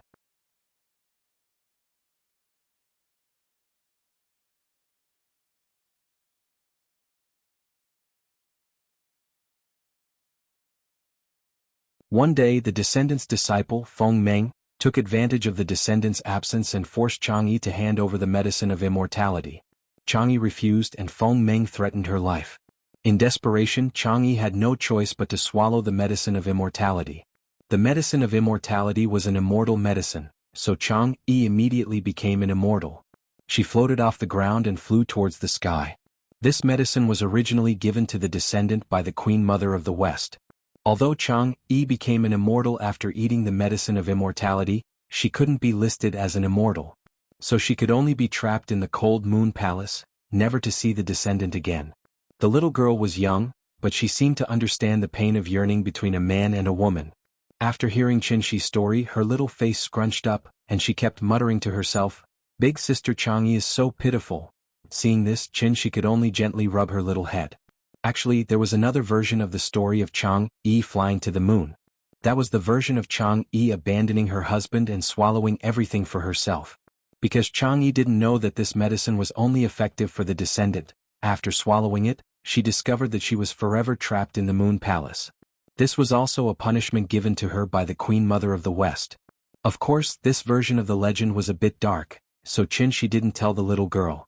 The father and daughter pair swayed leisurely on the swing and admired the moon.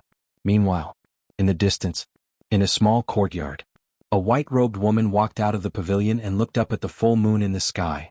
She was dressed in a pure white dress, and under the bright moonlight she was like a piece of white jade shining brightly.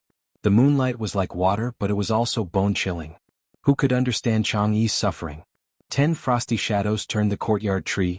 This evening bound people to a corner. Not necessarily, Chang'e was without sorrow and hatred. The jade toad was cold and the osmanthus was lonely.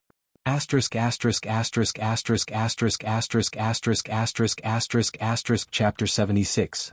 Someone asked the use of the poem at the beginning, saying, I am water. Now let me explain. That poem corresponds to this one. Both poems are called Mid-Autumn Moon. One is by Su Shi, and the other is by Yan Shu. Both poems have metaphors. Putting aside the metaphors, these two poems perfectly fit the theme of this book.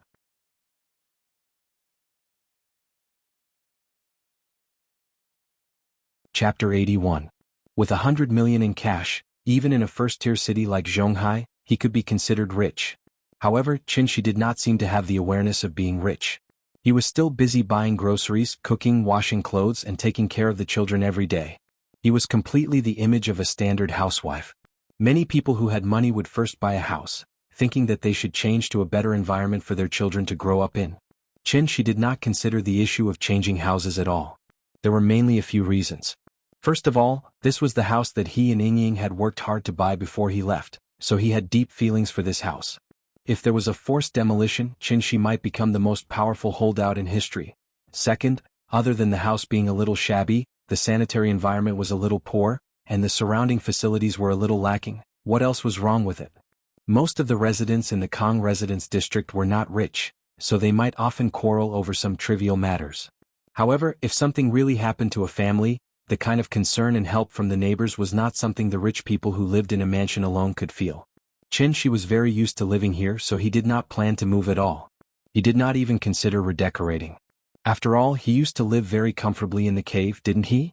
But then again, in fact, even Qinshi himself did not realize that he was now completely integrated into this society. It was like returning to the feeling before he left. It was a feeling called life, which made him feel very comfortable every day. In the morning, after the little girl and Aunt Zhang had a video chat, Qinshi hugged her and asked seriously, Nian, do you still want to go to kindergarten? The little girl bit her finger and thought for a while, then she said hesitantly, I don't want to go. Perhaps she still remembered that she was the one who strongly requested to go to kindergarten, so she immediately said with some embarrassment, You can go too. After that, she burrowed into Qinshi's arms. Seeing this, Qinshi could not help but smile and rubbed her little head. It was already far beyond Qinshi's expectations that she could endure until now. Children were always curious about things that they had never come into contact with before. It was the same in kindergarten. Nian used to be envious of other children who could go to kindergarten, but when she really went there, she found that kindergarten was actually not a very fun place. She could play once or twice, but if she did it every day, how could she not get tired of it? In fact, Nian's kindergarten was still okay. Teacher Wang was very responsible, and the arrangement of their curriculum was very scientific. There was not too much content that was beyond the syllabus.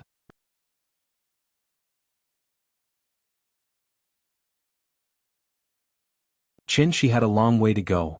After thinking carefully for a while, Qinshi held the little fellow and asked gently, Since you don't want to go to kindergarten, then don't go, okay?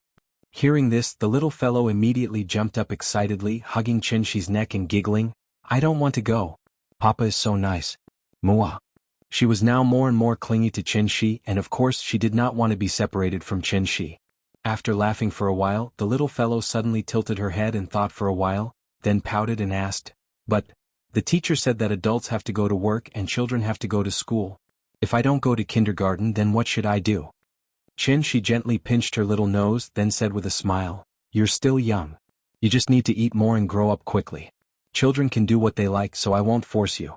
Since you like to play so much, I'll take you to Shangjing, okay? Where's Shangjing? Shangjing is the capital of our country. There are the Forbidden City, Tiananmen Square, and the Great Wall there. Do you want to see it? Hearing this, the little fellow was immediately interested in Qinshi. She stood on Qinshi's legs and jumped up and down. I want to go. Yes. I want to see the Great Wall. She did not know about the Forbidden City and Tiananmen Square, but she had seen the Great Wall in children's picture books since she was a child, so she was immediately interested. Then we'll set off tomorrow. When it's National Day, I can take you to Shangjing to see the military parade. Okay. Every festive season he missed his family. Perhaps he was infected by the festive atmosphere. Qin suddenly missed his family very much. Nian and Yingying were his only family in this world. Yingying went to Shangjing 3 years ago, and since then there had been no news of her.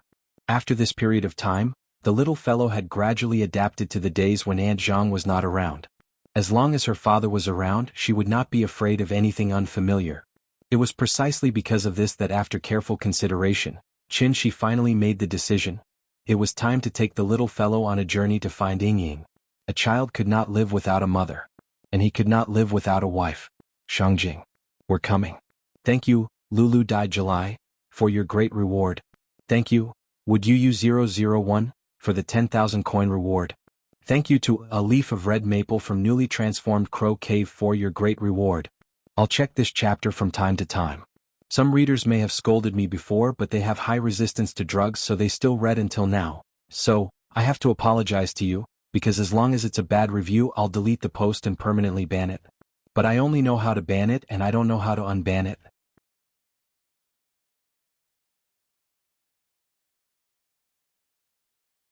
Chapter 82. To be honest, the real reason why Qin wanted to go to Shangjing so quickly was, he had money. After all, Shangjing was the capital of a country, and the cost of living there was not low.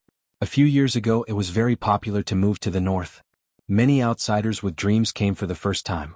At first, they did not even have a stable income and could not afford the rent, so they could only live in extremely bad conditions in the basement. That kind of life was very bitter just thinking about it. Qin was not afraid of hunger or cold. He was completely a humanoid mecha, and the kind that did not consume electricity. If it were not for the little girl, he would have gone straight to Shangjing the moment he received the news about Yingying. It was not easy being a father, and he was afraid that his child would be wronged. So no matter how much he longed for it, he could only take good care of his child first. Now that he had money, Qin could finally fulfill his ambitions. He took Nian to eat and play along and slowly walked and looked for her. He treated it as a vacation. Yingying last appeared in Shangjing, and it had been 3 years since then. So, Qin did not have high expectations for the result of this trip. He really did not have much hope. But what was the difference between a person without dreams and a salted fish? He had to try first. Now that he thought about it, Qin really regretted it. If he had known that 100 years in the heavenly jade world was only a year on Earth, he would have cultivated for a while more before returning. It was all because he was too excited when he received the news that he did not want to wait a moment longer. He set off in a hurry and paid a heavy price because of it. He had not been able to comprehend the true meaning of the word void, so he had not been able to step into the void transformation realm. This was also the reason why his master said that this was the end of his life. If he could calm down and cultivate in seclusion for 100 years, even if he had not stepped into the void transformation realm, he would have touched the threshold. Unfortunately, it was too late for regrets. Qin's return was exchanged for by burning his blood essence. If the spirit energy of heaven and earth was the origin of all things, then blood essence was the origin of immortal cultivators.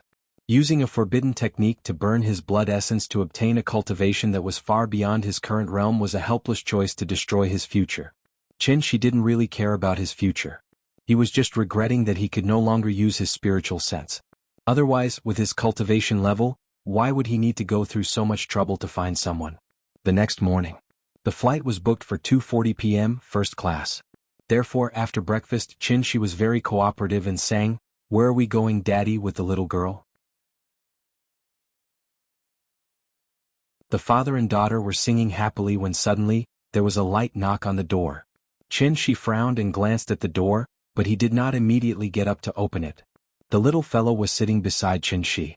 When she heard the knock on the door, she immediately shouted excitedly, "Someone is knocking on the door, someone is knocking on the door."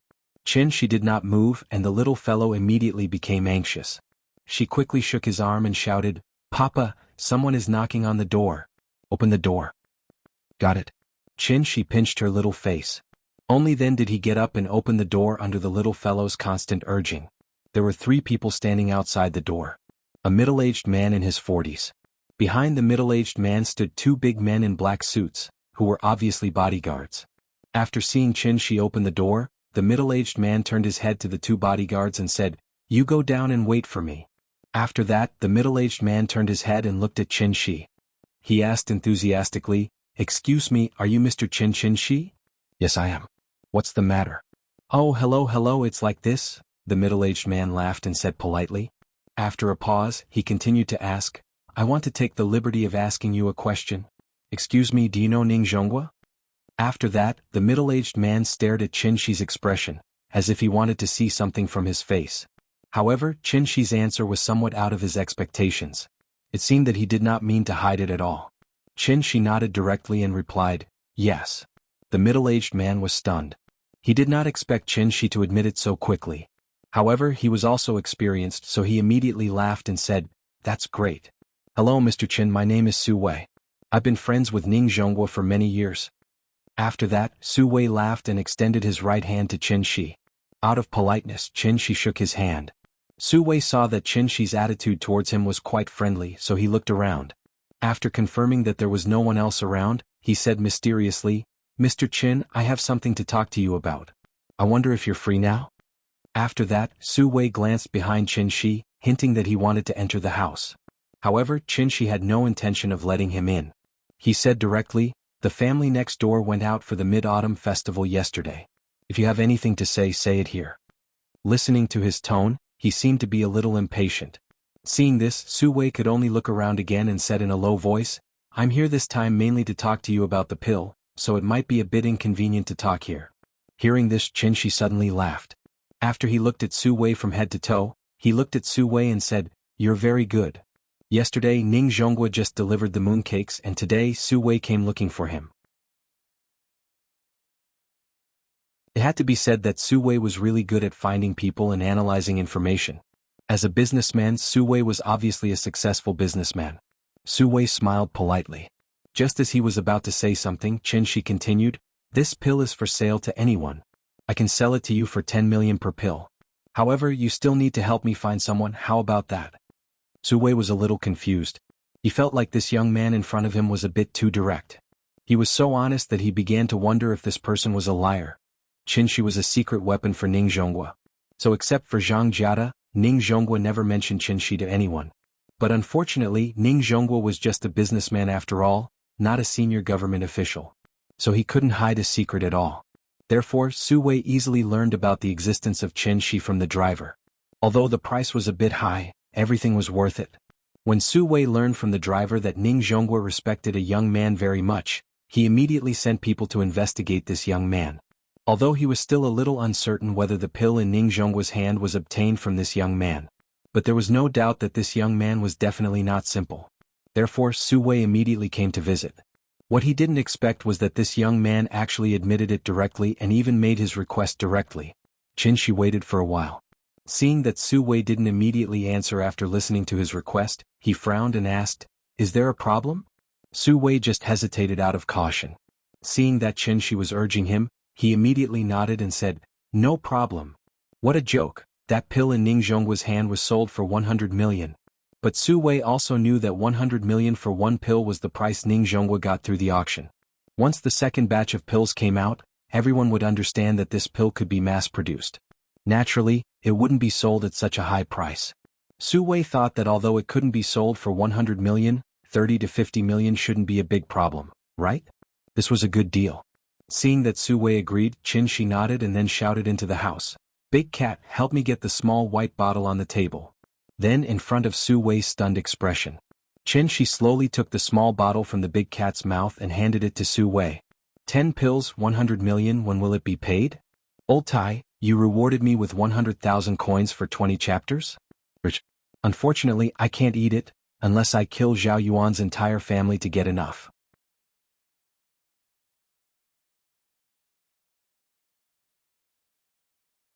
Chapter 83.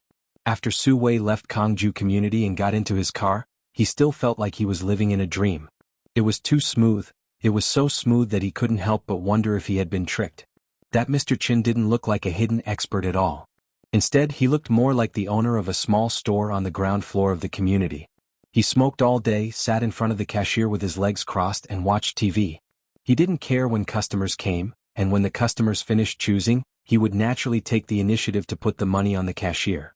All he had to do was count the money. "Mr. Su, where are we going?" The driver's voice awakened Su Wei from his chaotic thoughts. He froze for a moment, then gritted his teeth and said, "To the lab."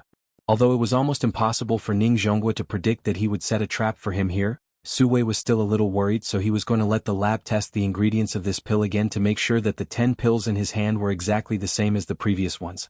Su Wei didn't dare to let his employees test the pills again. After all, this pill was too expensive. Su Wei didn't know Qin Shi as well as Ning Zhonghua, so it was normal for him to have some doubts. But in fact, in Qin Shi's eyes, this pill was only fit to be a snack for the big cat.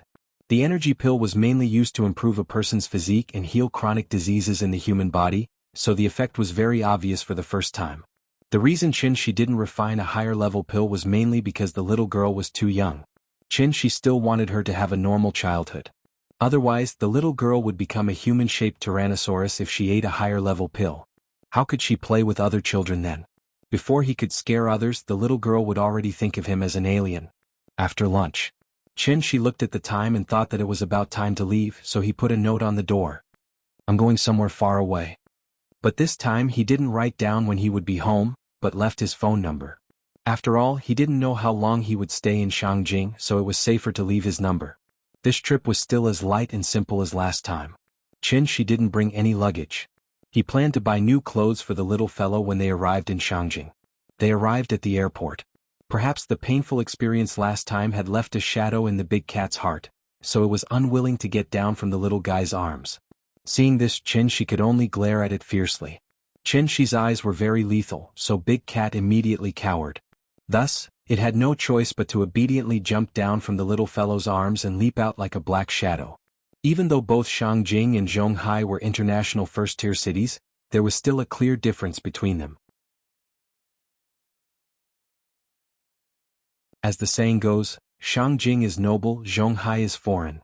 Zhonghai had only been open for about 160 years, but Shangjing was an ancient city with a history of over 3,000 years. Therefore, Zhonghai was still too young compared to Shangjing. Shangjing was an inland city and there were many industries, so the smog was very serious. However, Qin Shi chose a good day because it was almost National Day, so the factories near Shangjing began to arrange to stop work, ready to give the city a chance to breathe. This also allowed the father and daughter, who had just arrived in Shangjing, to see the blue sky and white clouds. The autumn air was refreshing and the hall was full of ginkgo trees. After getting off the plane, Qin Shi carried the little fellow in a taxi and went straight to the hotel. Shangjing received more than 200 million tourists a year. It was a very developed tourism city, and now it was the Mid-Autumn Festival, so Qin Shi searched for a long time before he found a 5-star hotel with empty rooms near the Summer Palace. The hotel was called Pear Garden, and the architectural style leaned towards the ancient Chinese style. As soon as the father and daughter walked into the hotel, it was as if they had arrived at an ancient palace. There were pavilions, corridors, cornices and arches everywhere. It really had a special charm. The little fellow had been in Zhonghai for a long time, and suddenly came to a place full of cultural heritage, and was deeply attracted in an instant. The cost of living in Shangjing was much higher than in Amei, so the same high-end villa suite, the same single-family courtyard, the price of the Pear Garden was as high as 18,000 yuan. There was no hot spring in this courtyard, so the little fellow pouted and was very unhappy. But when she walked into the room and came to the master bedroom, she immediately became excited, and jumped onto the bed and then happily rolled on the bed. It was a frame bed with a moon cave door, and there were red sandalwood dragons on the 4 pillars. In addition, the size of the bed was obviously much larger than an ordinary bed, so it looked a bit like the bed of an emperor. The little fellow seemed to like this smell, so she was unwilling to get up from the bed. Perhaps the flight was tiring. The little fellow lay down for a while and actually fell asleep just like that. Seeing her comfortable appearance, the big cat also jumped onto the bed, and then curled up next to the little fellow to take a nap. Qin Shi glanced at the little fellow, and then gently covered the little fellow with the quilt. He silently sat at the end of the bed, quietly looking at the little fellow's sleeping face. After an unknown amount of time, the sun had already set, and the little fellow slowly woke up. She sleepily rubbed her eyes, and then seemed to be frightened by the dim room, and quickly sat up with her hands supporting her. When she saw Qin Shi sitting next to her, she pouted and said, "Papa, I'm hungry, Hearing this, Qinshi immediately smiled and hugged her in his arms. After washing her in the bathroom, he took the little fellow to the Pear Garden restaurant. Because of the special status of Shangjing, Shangjing cuisine could be said to be a collection of national culinary skills. Not only could they make the incomparably extravagant Manchu Han Imperial Feast, but they could also make delicious and inexpensive folk snacks. Shangjing roast duck was the model of Shangjing cuisine. With its bright red color, tender meat, mellow taste and fatty but not greasy characteristics, it was known as the world's most delicious dish. The little fellow held a drumstick in each hand, and chewed until her mouth was full of oil. The big cat looked at the little fellow's intoxicated eating manner, and immediately its appetite was aroused. It eagerly squatted on the chair next to him, and its saliva almost flowed out. But Qinshi was busy taking care of the little fellow, and did not have time to pay attention to it, so the big cat hesitated for a moment, and under the incomparably surprised gaze of the waiter, it jumped onto the table by itself, and began to gnaw on a chicken wing. This family was really strange, daring to have a pet with a child and even allowing pets to be at the table.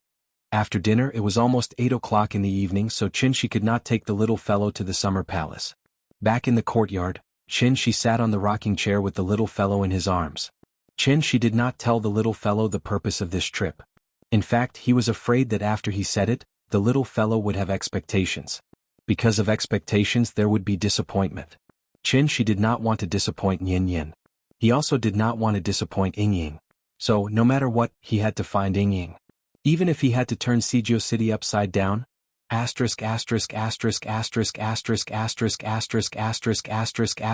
you Miss Ning Xiaojia, for being promoted to the chief. Thank you Miss, quietly watching flowers bloom and fall, for the reward of 10,000 coins.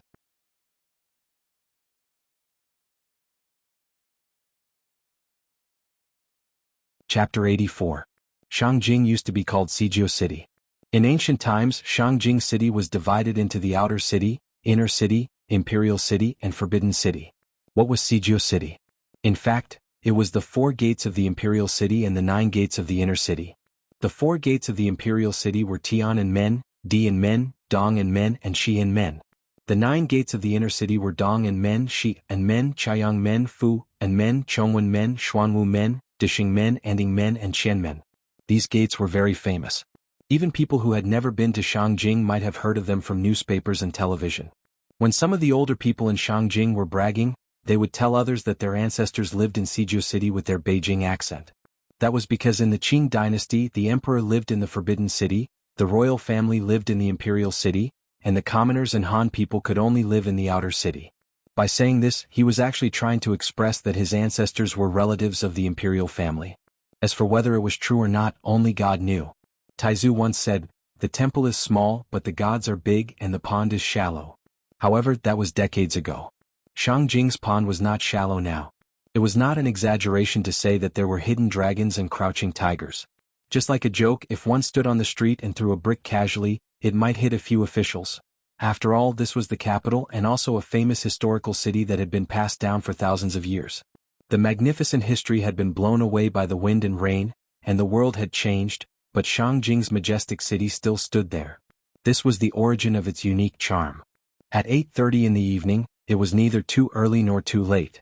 In addition, the little girl had already slept, so after Qinshi accompanied her in the courtyard for a while, she started to clamor about going out to see Tiananmen. This was outside the 4th Ring Road. It would take more than an hour to take the subway from Summer Palace to Tiananmen. Even if there were no traffic jams at night, it would take at least 40 minutes. Therefore, Qinshi wisely rejected her request. The little girl refused and kept clamoring to go out and play. She almost rolled on the ground and threw a tantrum. She had just woken up and eaten, so of course she was full of energy. Seeing this, Qinshi had no choice but to agree to take her to Summer Palace. The Summer Palace would open at 8 o'clock, and tourists were not allowed to enter. However, Qinshi did not intend to enter from the front door. He carried the little girl and walked around the outside of the Summer Palace. Eventually they arrived at a secluded path. After that, Qinshi looked around and confirmed that there were no cameras around. He held the little fellow in his arms and lightly stepped on the ground.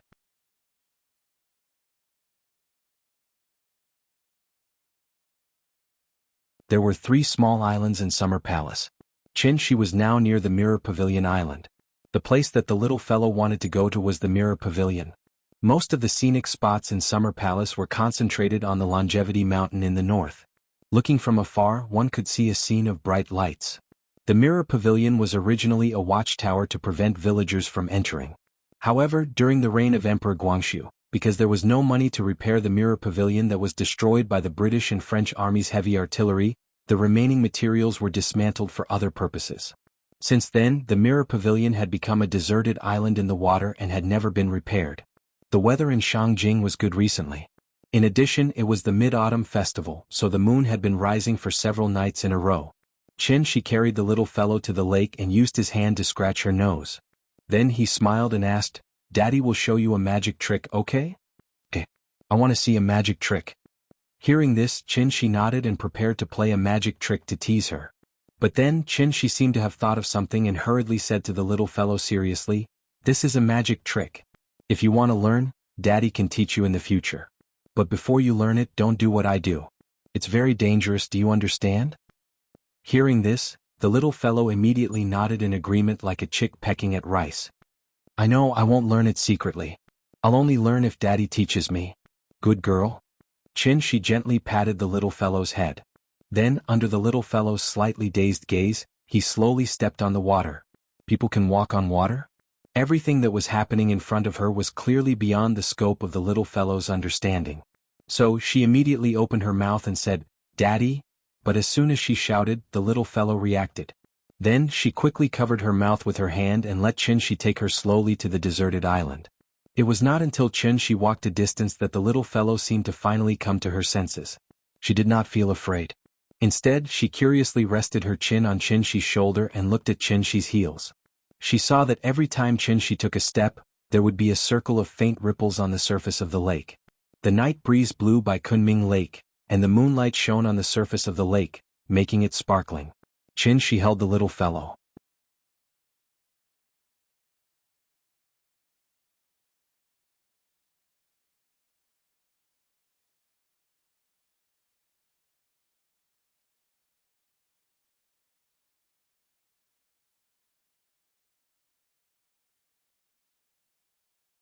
Chapter 86. Shangjing Mintai Affairs Investigation Center. Just from the name alone, this place seemed to be very powerful. But in fact, this was a so-called private detective company. The illegal kind. In 1993, the Ministry of Public Security issued a notice prohibiting any unit or individual from opening various forms of civil affairs investigation, security affairs investigation, and other private detective agencies. The prohibited services included handling civil and economic disputes, debt recovery, security and technical consulting, investigations involving personal privacy, and so on. In 2002, the State Administration for Industry and Commerce Trademark Office adjusted the scope of trademark registration. The original 42 categories of goods and services were expanded to 45 categories. Among them, the new permitted registration categories included the provision of private bodyguards, detective companies, and security services, such as search and investigation. Therefore, many detective companies even had a formal registered trademark of private detective. However, a strange thing happened. The State Administration for Industry and Commerce allowed the registration of trademarks, but it did not mean that the ban on private detective had been lifted. It was precisely because of this that private detective was still an illegal industry. The reason why the Ministry of Public Security prohibited it was mainly because private detective investigations were likely to touch on other people's privacy. Moreover, the evidence and materials provided by private detectives were not credible, and there was even the possibility of falsification. The state prohibited it, but the consumer market had a huge demand. Therefore, in recent years there were more and more private detective companies with names such as consulting companies, public affairs investigation centers, and public affairs investigation centers. These companies that called themselves public affairs investigation agencies had a wide range of services, including search, emotional loyalty investigation, child behavior monitoring, recovery of large debts, whereabouts investigation, credit investigation, intellectual property investigation, as well as anti-counterfeiting and protection of rights, economic intelligence investigation, and so on. If private detectives wanted to complete their business, they could only use methods such as tracking, stalking, and candid photography to obtain the corresponding evidence. However, this kind of evidence collection method would inevitably seriously infringe on the privacy of the investigated person, and may even endanger the normal production and living order of other people, causing innocent victims. Therefore it was prohibited by law. Article 42 of the Public Security Administration Punishment Law clearly stated that peeping, candid photography, eavesdropping, and spreading other people's privacy would be detained for not more than 5 days or fined not more than 500 yuan. If the circumstances were serious, the detention would be more than 5 days but less than 10 days, and a fine of not more than 500 yuan could be imposed. It was precisely because of the fear of public security agencies that many detective companies were secretive about their business. The company's address and contact information were often changed, and it was difficult to find. Naturally, it was very mysterious. As one of the leading private detectives in Shangjing, Feng Mintai was not as low-key as the average person. He had his professional dignity and was determined to be the spokesperson for the private detective industry. Therefore, after he became famous, Feng Mintai moved his company to a 5A grade office building and swore that he would never be like a rat in the gutter, hiding all day long. Of course, his company's main business was consulting, not private investigation. On this day, Feng Mintai welcomed a group of strange customers. A man who looked to be less than 30 years old was holding a 4 or 5-year-old little girl in his arms. The little girl was holding a black kitten in her arms. Feng Mintai originally thought that it was some kind of custody dispute, so he didn't bother and just sent someone to receive them. However, less than half a minute after the receptionist left, he scrambled over, saying that it was a big client and that he needed to attend to him personally. Feng Mintai had not personally received a customer for many years. After all, he was now a successful person with a certain social status. If he wanted to receive them personally, they had to be well-known figures in the legal world or leaders of public security organs. However, since the client had requested it, there was no harm in meeting him. However, Feng Mintai walked into the reception room calmly and sat opposite the man with a strong aura. The man's first sentence immediately scared him so much that he couldn't help but stand up. 10 million to help me find a person. If you really can't find him, it's okay. As long as you can provide me with useful clues, a clue for 1 million, how about that? 10 million to find a person. Even if he couldn't find the person, as long as he could provide clues, a clue was worth 1 million. Was this a police warrant? Feng Mintai had been in the business for so many years, but he had never seen such a big client. How was this a client? This was AF** King God of Wealth. How much did he earn per month to support an employee? The cost of living in Shangjing was not low. Feng Mintai offered the basic employees a basic salary of 4,000. If there was business, he would receive a commission based on the business unit price. Because of the special nature of the work, the employees would receive a living allowance of 200 yuan per day during the performance of the business. Even so, taking everything into account, how much was an employee's monthly salary? 50 million. Feng Mintai could immediately pull out a reinforced company of people to serve the God of Wealth in front of him. Moreover, their industry was different from other industries. The industry had frequent exchanges, and there was no competition among the same industry. Similar to the business of finding people, when he received a commission, his colleagues from all over the country would take the initiative to disclose relevant clues to him. Then he would distribute the information to his colleagues. Wasn't it difficult to find a person who owed money and ran away, hiding in a small county town? But didn't they also catch one accurately? Finding people was too easy. Therefore, even with Feng Mintai's current self-cultivation, he was so excited that he almost jumped up. Their industry usually required a deposit of 20%. However, because the contract amount was too large, Feng Mintai only symbolically asked for a deposit of 100,000 yuan. Then he patted his chest and promised that he could definitely find this person. The God of Wealth seemed to be very satisfied with Feng Mintai's professionalism. After listening to his bragging, he decisively paid the deposit, then carried the child and prepared to leave. Seeing this, Feng Mintai immediately called for 2 lackeys. The 3 of them escorted the God of Wealth all the way downstairs. Then they nodded and bowed as they respectfully sent the God of Wealth off. After the God of Wealth left, one of the lackeys asked with a little doubt, "Boss, who is that? Didn't you say that we have to pay attention to style now? Why do I feel that our behavior just now was very degrading?" Hearing this, Feng Mintai jumped up and slapped him on the back of the head. Then he shouted loudly, "Degrading, degrading, what else do you know other than cutting people? That's the God of Wealth, my grandpa and also your grandpa. Do you understand? Learn from me, all of you. Let's go up and have a meeting. Call those guys back. Let's get to work." After explaining the task to Feng Mintai, She took the little girl straight to Tiananmen, ready to play in Shangjing. What he didn't know was, just as he was looking for the help of a private detective, in Zhonghai, Ning Zhonghua and Su Wei also took action. Two big networks were launched from two super first-tier cities in Huaxia at the same time. They were bound to find that person for him. Brother, don't rush me. The big plot is about to unfold. It's not like the previous small plot. Let me adjust the plot properly. After all, quality is more important than quantity.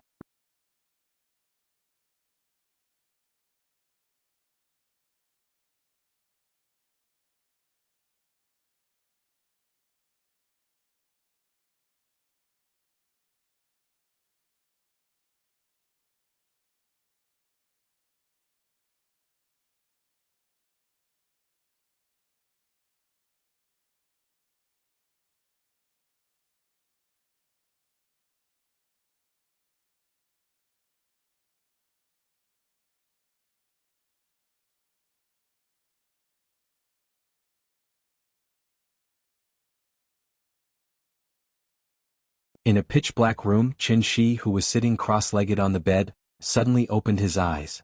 Immediately after, a sudden burst of intense murderous aura scared the big cat, who was sleeping, to the point that it jumped up in fright. Because he always had an unrealistic fantasy in his heart, Qin Shi had never set up a restriction in his house. He had always been looking forward to the day when Yingying would come back. However, he didn't expect that it wouldn't be Yingying who would come, but a thief. Qin Shi silently sensed the commotion from afar. When Bassoon tore the note from the fridge and the bedside table, he completely exploded. Qin Shi cast a meditation incantation on the little girl with a solemn expression. Then he wrapped the little girl in a blanket and carried her to the courtyard. When the big cat saw that the situation wasn't right, it immediately jumped into Qin Shi's arms. Then it stuck out its butt and tried its best to squeeze into the little girl's blanket. It poked its head out and looked around. It didn't know what Qin Shi was up to in the middle of the night. Just as it was feeling confused, Qin Shi let out a loud snort. Then he carried them and soared into the sky. There was no sense of weightlessness or the sound of wind. The big cat peeked its head out and immediately started to meow in shock. The brightly lit city of Shangjing became smaller and smaller. In the blink of an eye, it gradually disappeared from its sight. Qin Shi was really enraged.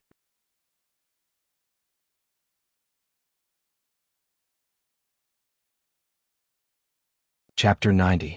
Ning Zhonghua and Su Wei stood in the living room as they helplessly watched Bassoon and Ruan Chuntang rummaging through Qin Shi's house. This was the first time they stepped into Qin Shi's house, but they didn't expect to enter in this way. The two of them looked at each other at the same time. Su Wei's eyes were a little helpless.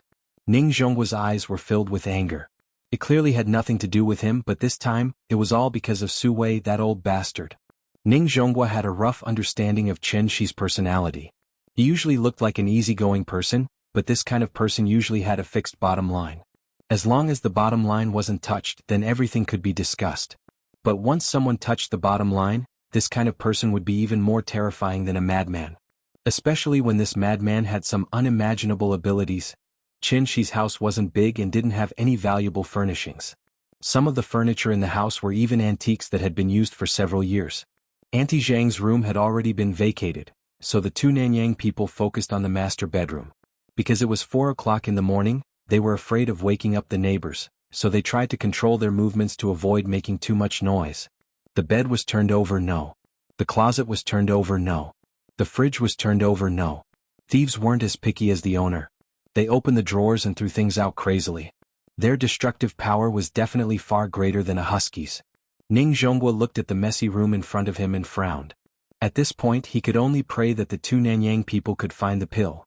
As for Qin Shi's reaction, to be honest, Ning Zhonghua didn't dare to think that way, but he didn't have to think about it. Because Qin Shi arrived. Qin Shi walked into the room without warning and appeared in front of Ning Zhonghua and Su Wei. The two tycoons of the business world were stunned, then they did the same thing at the same time. Which was, they rubbed their eyes with their hands. Perhaps because they were too confident in their abilities, Bassoon and Ruan Chuntang didn't tie them up. When Ning Zhonghua finished rubbing his eyes and saw Qin Shi standing in front of him, he was so excited that he couldn't even speak properly. Mr. Qin? You're back? Qin Shi looked at his love nest expressionlessly. This was his and Yingying's love nest. But now his love nest was destroyed like this. It was a very complicated feeling. It was as if the last piece of pure land that one cherished the most in one's heart had been used as a public toilet, and one could casually defecate and urinate on it. Ning Zhonghua carefully looked at Chen Shi's face. Even when Qiu Tong told him to get lost, he didn't have this expression's face. All of a sudden, Ning Zhonghua felt that his entire body was covered with a cold sensation. It was as if a bone-piercing cold wind had suddenly blown over, so cold that goosebumps appeared all over his body. Chen Shi acted like he didn't hear Ning Zhonghua's words. However, Bassoon and Ruan Chuntang, who were looking for pills in the master bedroom, heard it. They immediately stopped what they were doing, got up and walked out of the bedroom.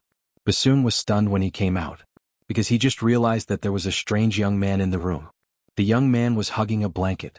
There was a little girl sleeping soundly under the blanket, and a cat poking its head out. It was a very strange combination.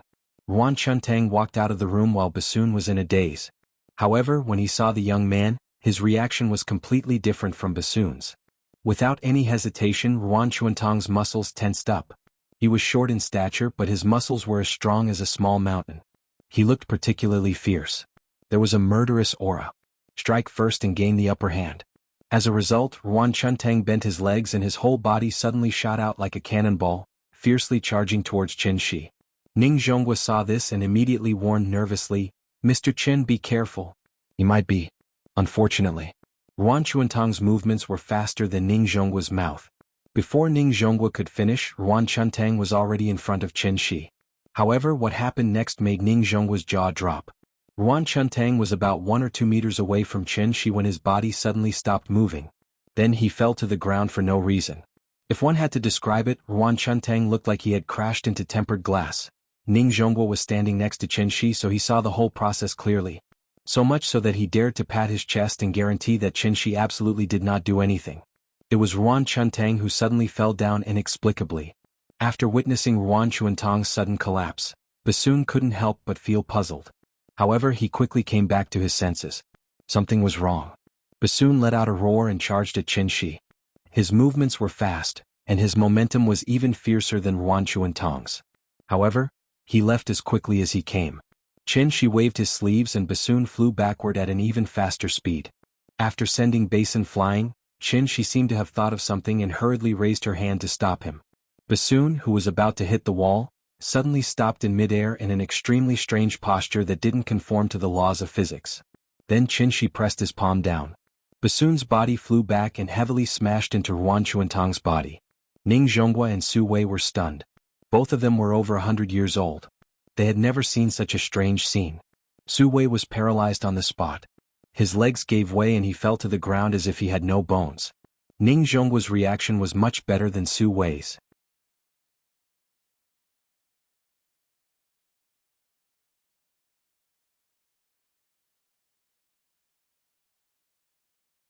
Chapter 91. Demon. When Ning Zhonghua saw the big cat turn from a kitten into an adult leopard, he finally broke down. Chen Shi's living room wasn't very big to begin with, and the two people lying on the ground took up a lot of space. When the big cat turned back to its original form, its huge body would probably touch Ning Zhonghua even if it turned around. In fact, it wasn't that big before, but because it had eaten too many energy cultivation pills recently, and because it had finally mastered the Great Wilderness Physical Conditioning technique, its body size had increased by 1/3. Ning Zhonghua leaned against the wall, paralyzed. Because he was too scared, all the strength in his legs disappeared. This caused him to slowly slide to the ground, and his mouth unconsciously muttered the word, demon. The big cat didn't seem to like being called a demon, so it immediately turned around and slowly moved its head closer to Ning Zhonghua. Perhaps it was because its body had grown larger, its vertical pupils looked particularly terrifying now. A cat's eyes were different from a human's. A small light source could cause their eyes to emit light, so the big cat's eyes constantly reflected a faint green light under the light. However, it was this pair of eyes that the little guy called emeralds that scared Ning Zhonghua so much that he was about to go crazy. Don't come over, don't come over. He didn't look like a business tycoon anymore, he looked like a drowning person, crazily waving his legs and waving his hands.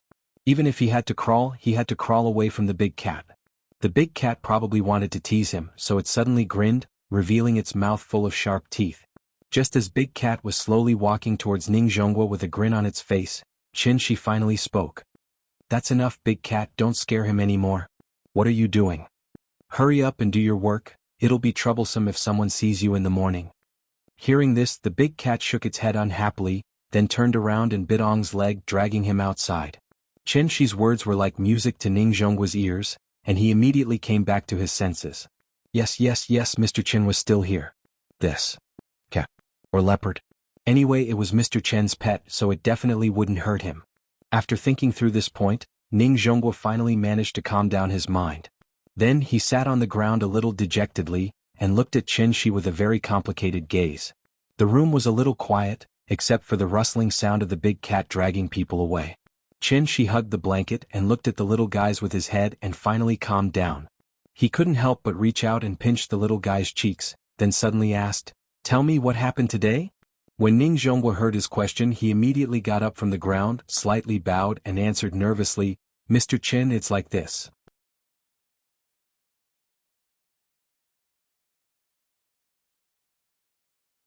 However, it was also because of the various strange methods that Chen Shi showed that night that made Ning Zhongguo feel very regretful. If he had known that Chen Shi had this kind of ability, he would never have brought the two Nanyang people here. Originally, his relationship with Chen Shi was very good. However, because of what happened today, Ning Zhongguo clearly felt that Chen Shi's attitude towards him had changed a little. They were lucky that he didn't kill them. After getting into the car, Ning Zhongguo thought about it carefully, then turned to look at Su Wei and said seriously, "Old Su, I can write off what happened in the past, but from now on, the two of us will have to work together." Su Wei was stunned. However, immediately after, he understood what Ning Zhongguo meant. Therefore, Su Wei gritted his teeth and said seriously to Ning Zhongguo, "Let's write off what happened, I'll work with you." The annoying guys were all gone. Chen Shi gently put the little guy on the sofa, then got up and began to clean up the room. Fortunately, the two Nanyang people were probably worried that they would wake up the neighbors if they made too much noise. Therefore, although the house was a little messy, the things were not damaged.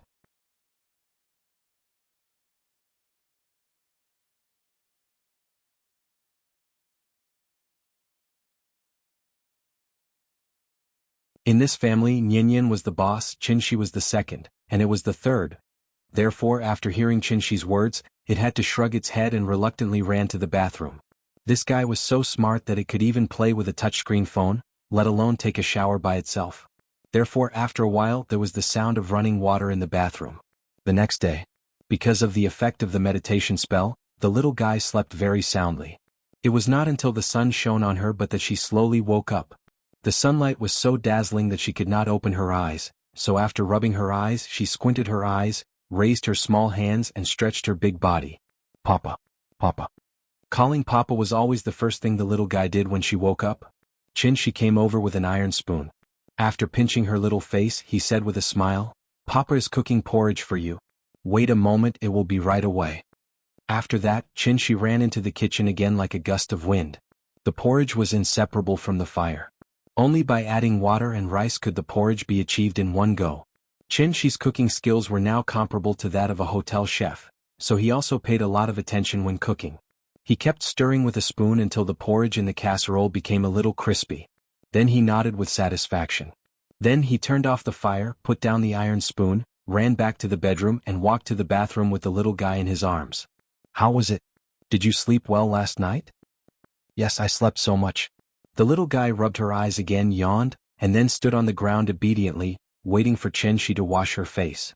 Chen Shi took the towel and was about to wipe her face. The little guy suddenly came to her senses. She was stunned for a moment and then she ran out of the bathroom. Running to the living room, the little guy stared blankly at everything familiar in front of her. After Chen Shi covered her face with a hot towel, she pouted and asked, "Papa, why are we at home?" "Oh, something happened at home yesterday, so Papa brought you back." "Are we still going to play at the Great Wall?" After washing her face, the little guy's face was red and very cute. So, Chen Shi kissed her on the face and then asked with a smile, "Do you still want to see the Great Wall? If you want to go, Papa will take you." The little guy pouted and thought for a while. Suddenly she giggled. "I'm not going, I want to watch cartoons." After that, she shrank her body, got out of Chen Shi's arms, and then trotted to turn on the TV. She had been wandering around in Shangjing for a few days, so she didn't watch many cartoons. Compared with cartoons, the Great Wall was obviously less attractive. Big cat, come on, let's watch cartoons." After turning on the TV, the little guy stood on the sofa and jumped, chirping non-stop. Seeing this, Qin smiled and didn't care about her.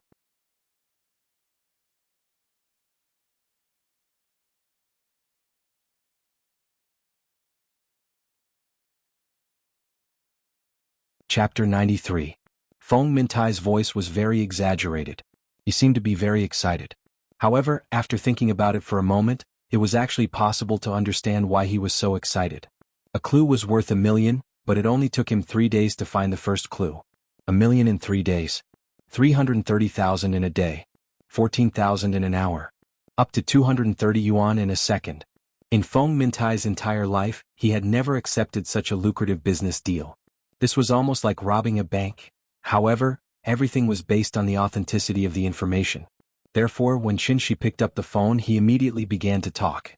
We followed the information you provided and investigated from Zhonghai University all the way to Beijing.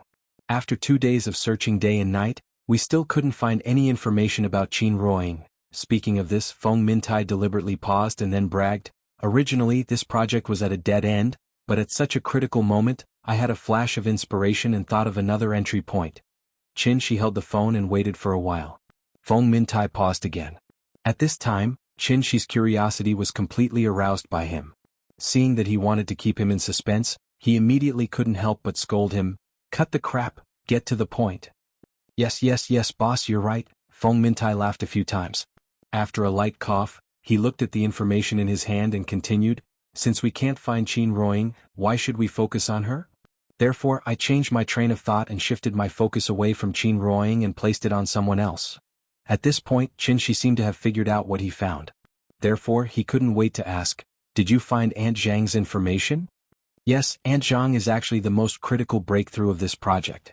According to the information you provided, we took her photo and searched all the way. Finally, I found a clue that had been dusty for a long time in the database of an employment agency."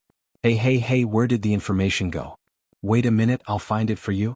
Speaking of this, Feng Mintai's occupational disease acted up again. He pretended to dawdle for a long time and deliberately made a rummaging sound. He was unwilling to take out the document, which made Qin's heart itch. "Hey, where did you go? I remember I put it here." Feng Mintai continued to mutter on the other end of the phone. Qin waited for a while before he suddenly reacted. This guy was playing the fool and asking for money. Hence, Qin immediately frowned and scolded angrily, "Hurry up and tell me. I'll give you 1,000,000 for each clue and I won't give you a single cent." "I found it. So it's here? Thank you, boss." Feng Mintai smiled proudly. Seeing that Qin was about to fly into a rage, he quickly reported, "Aunt Zhang's original name was Zhang Chuanju.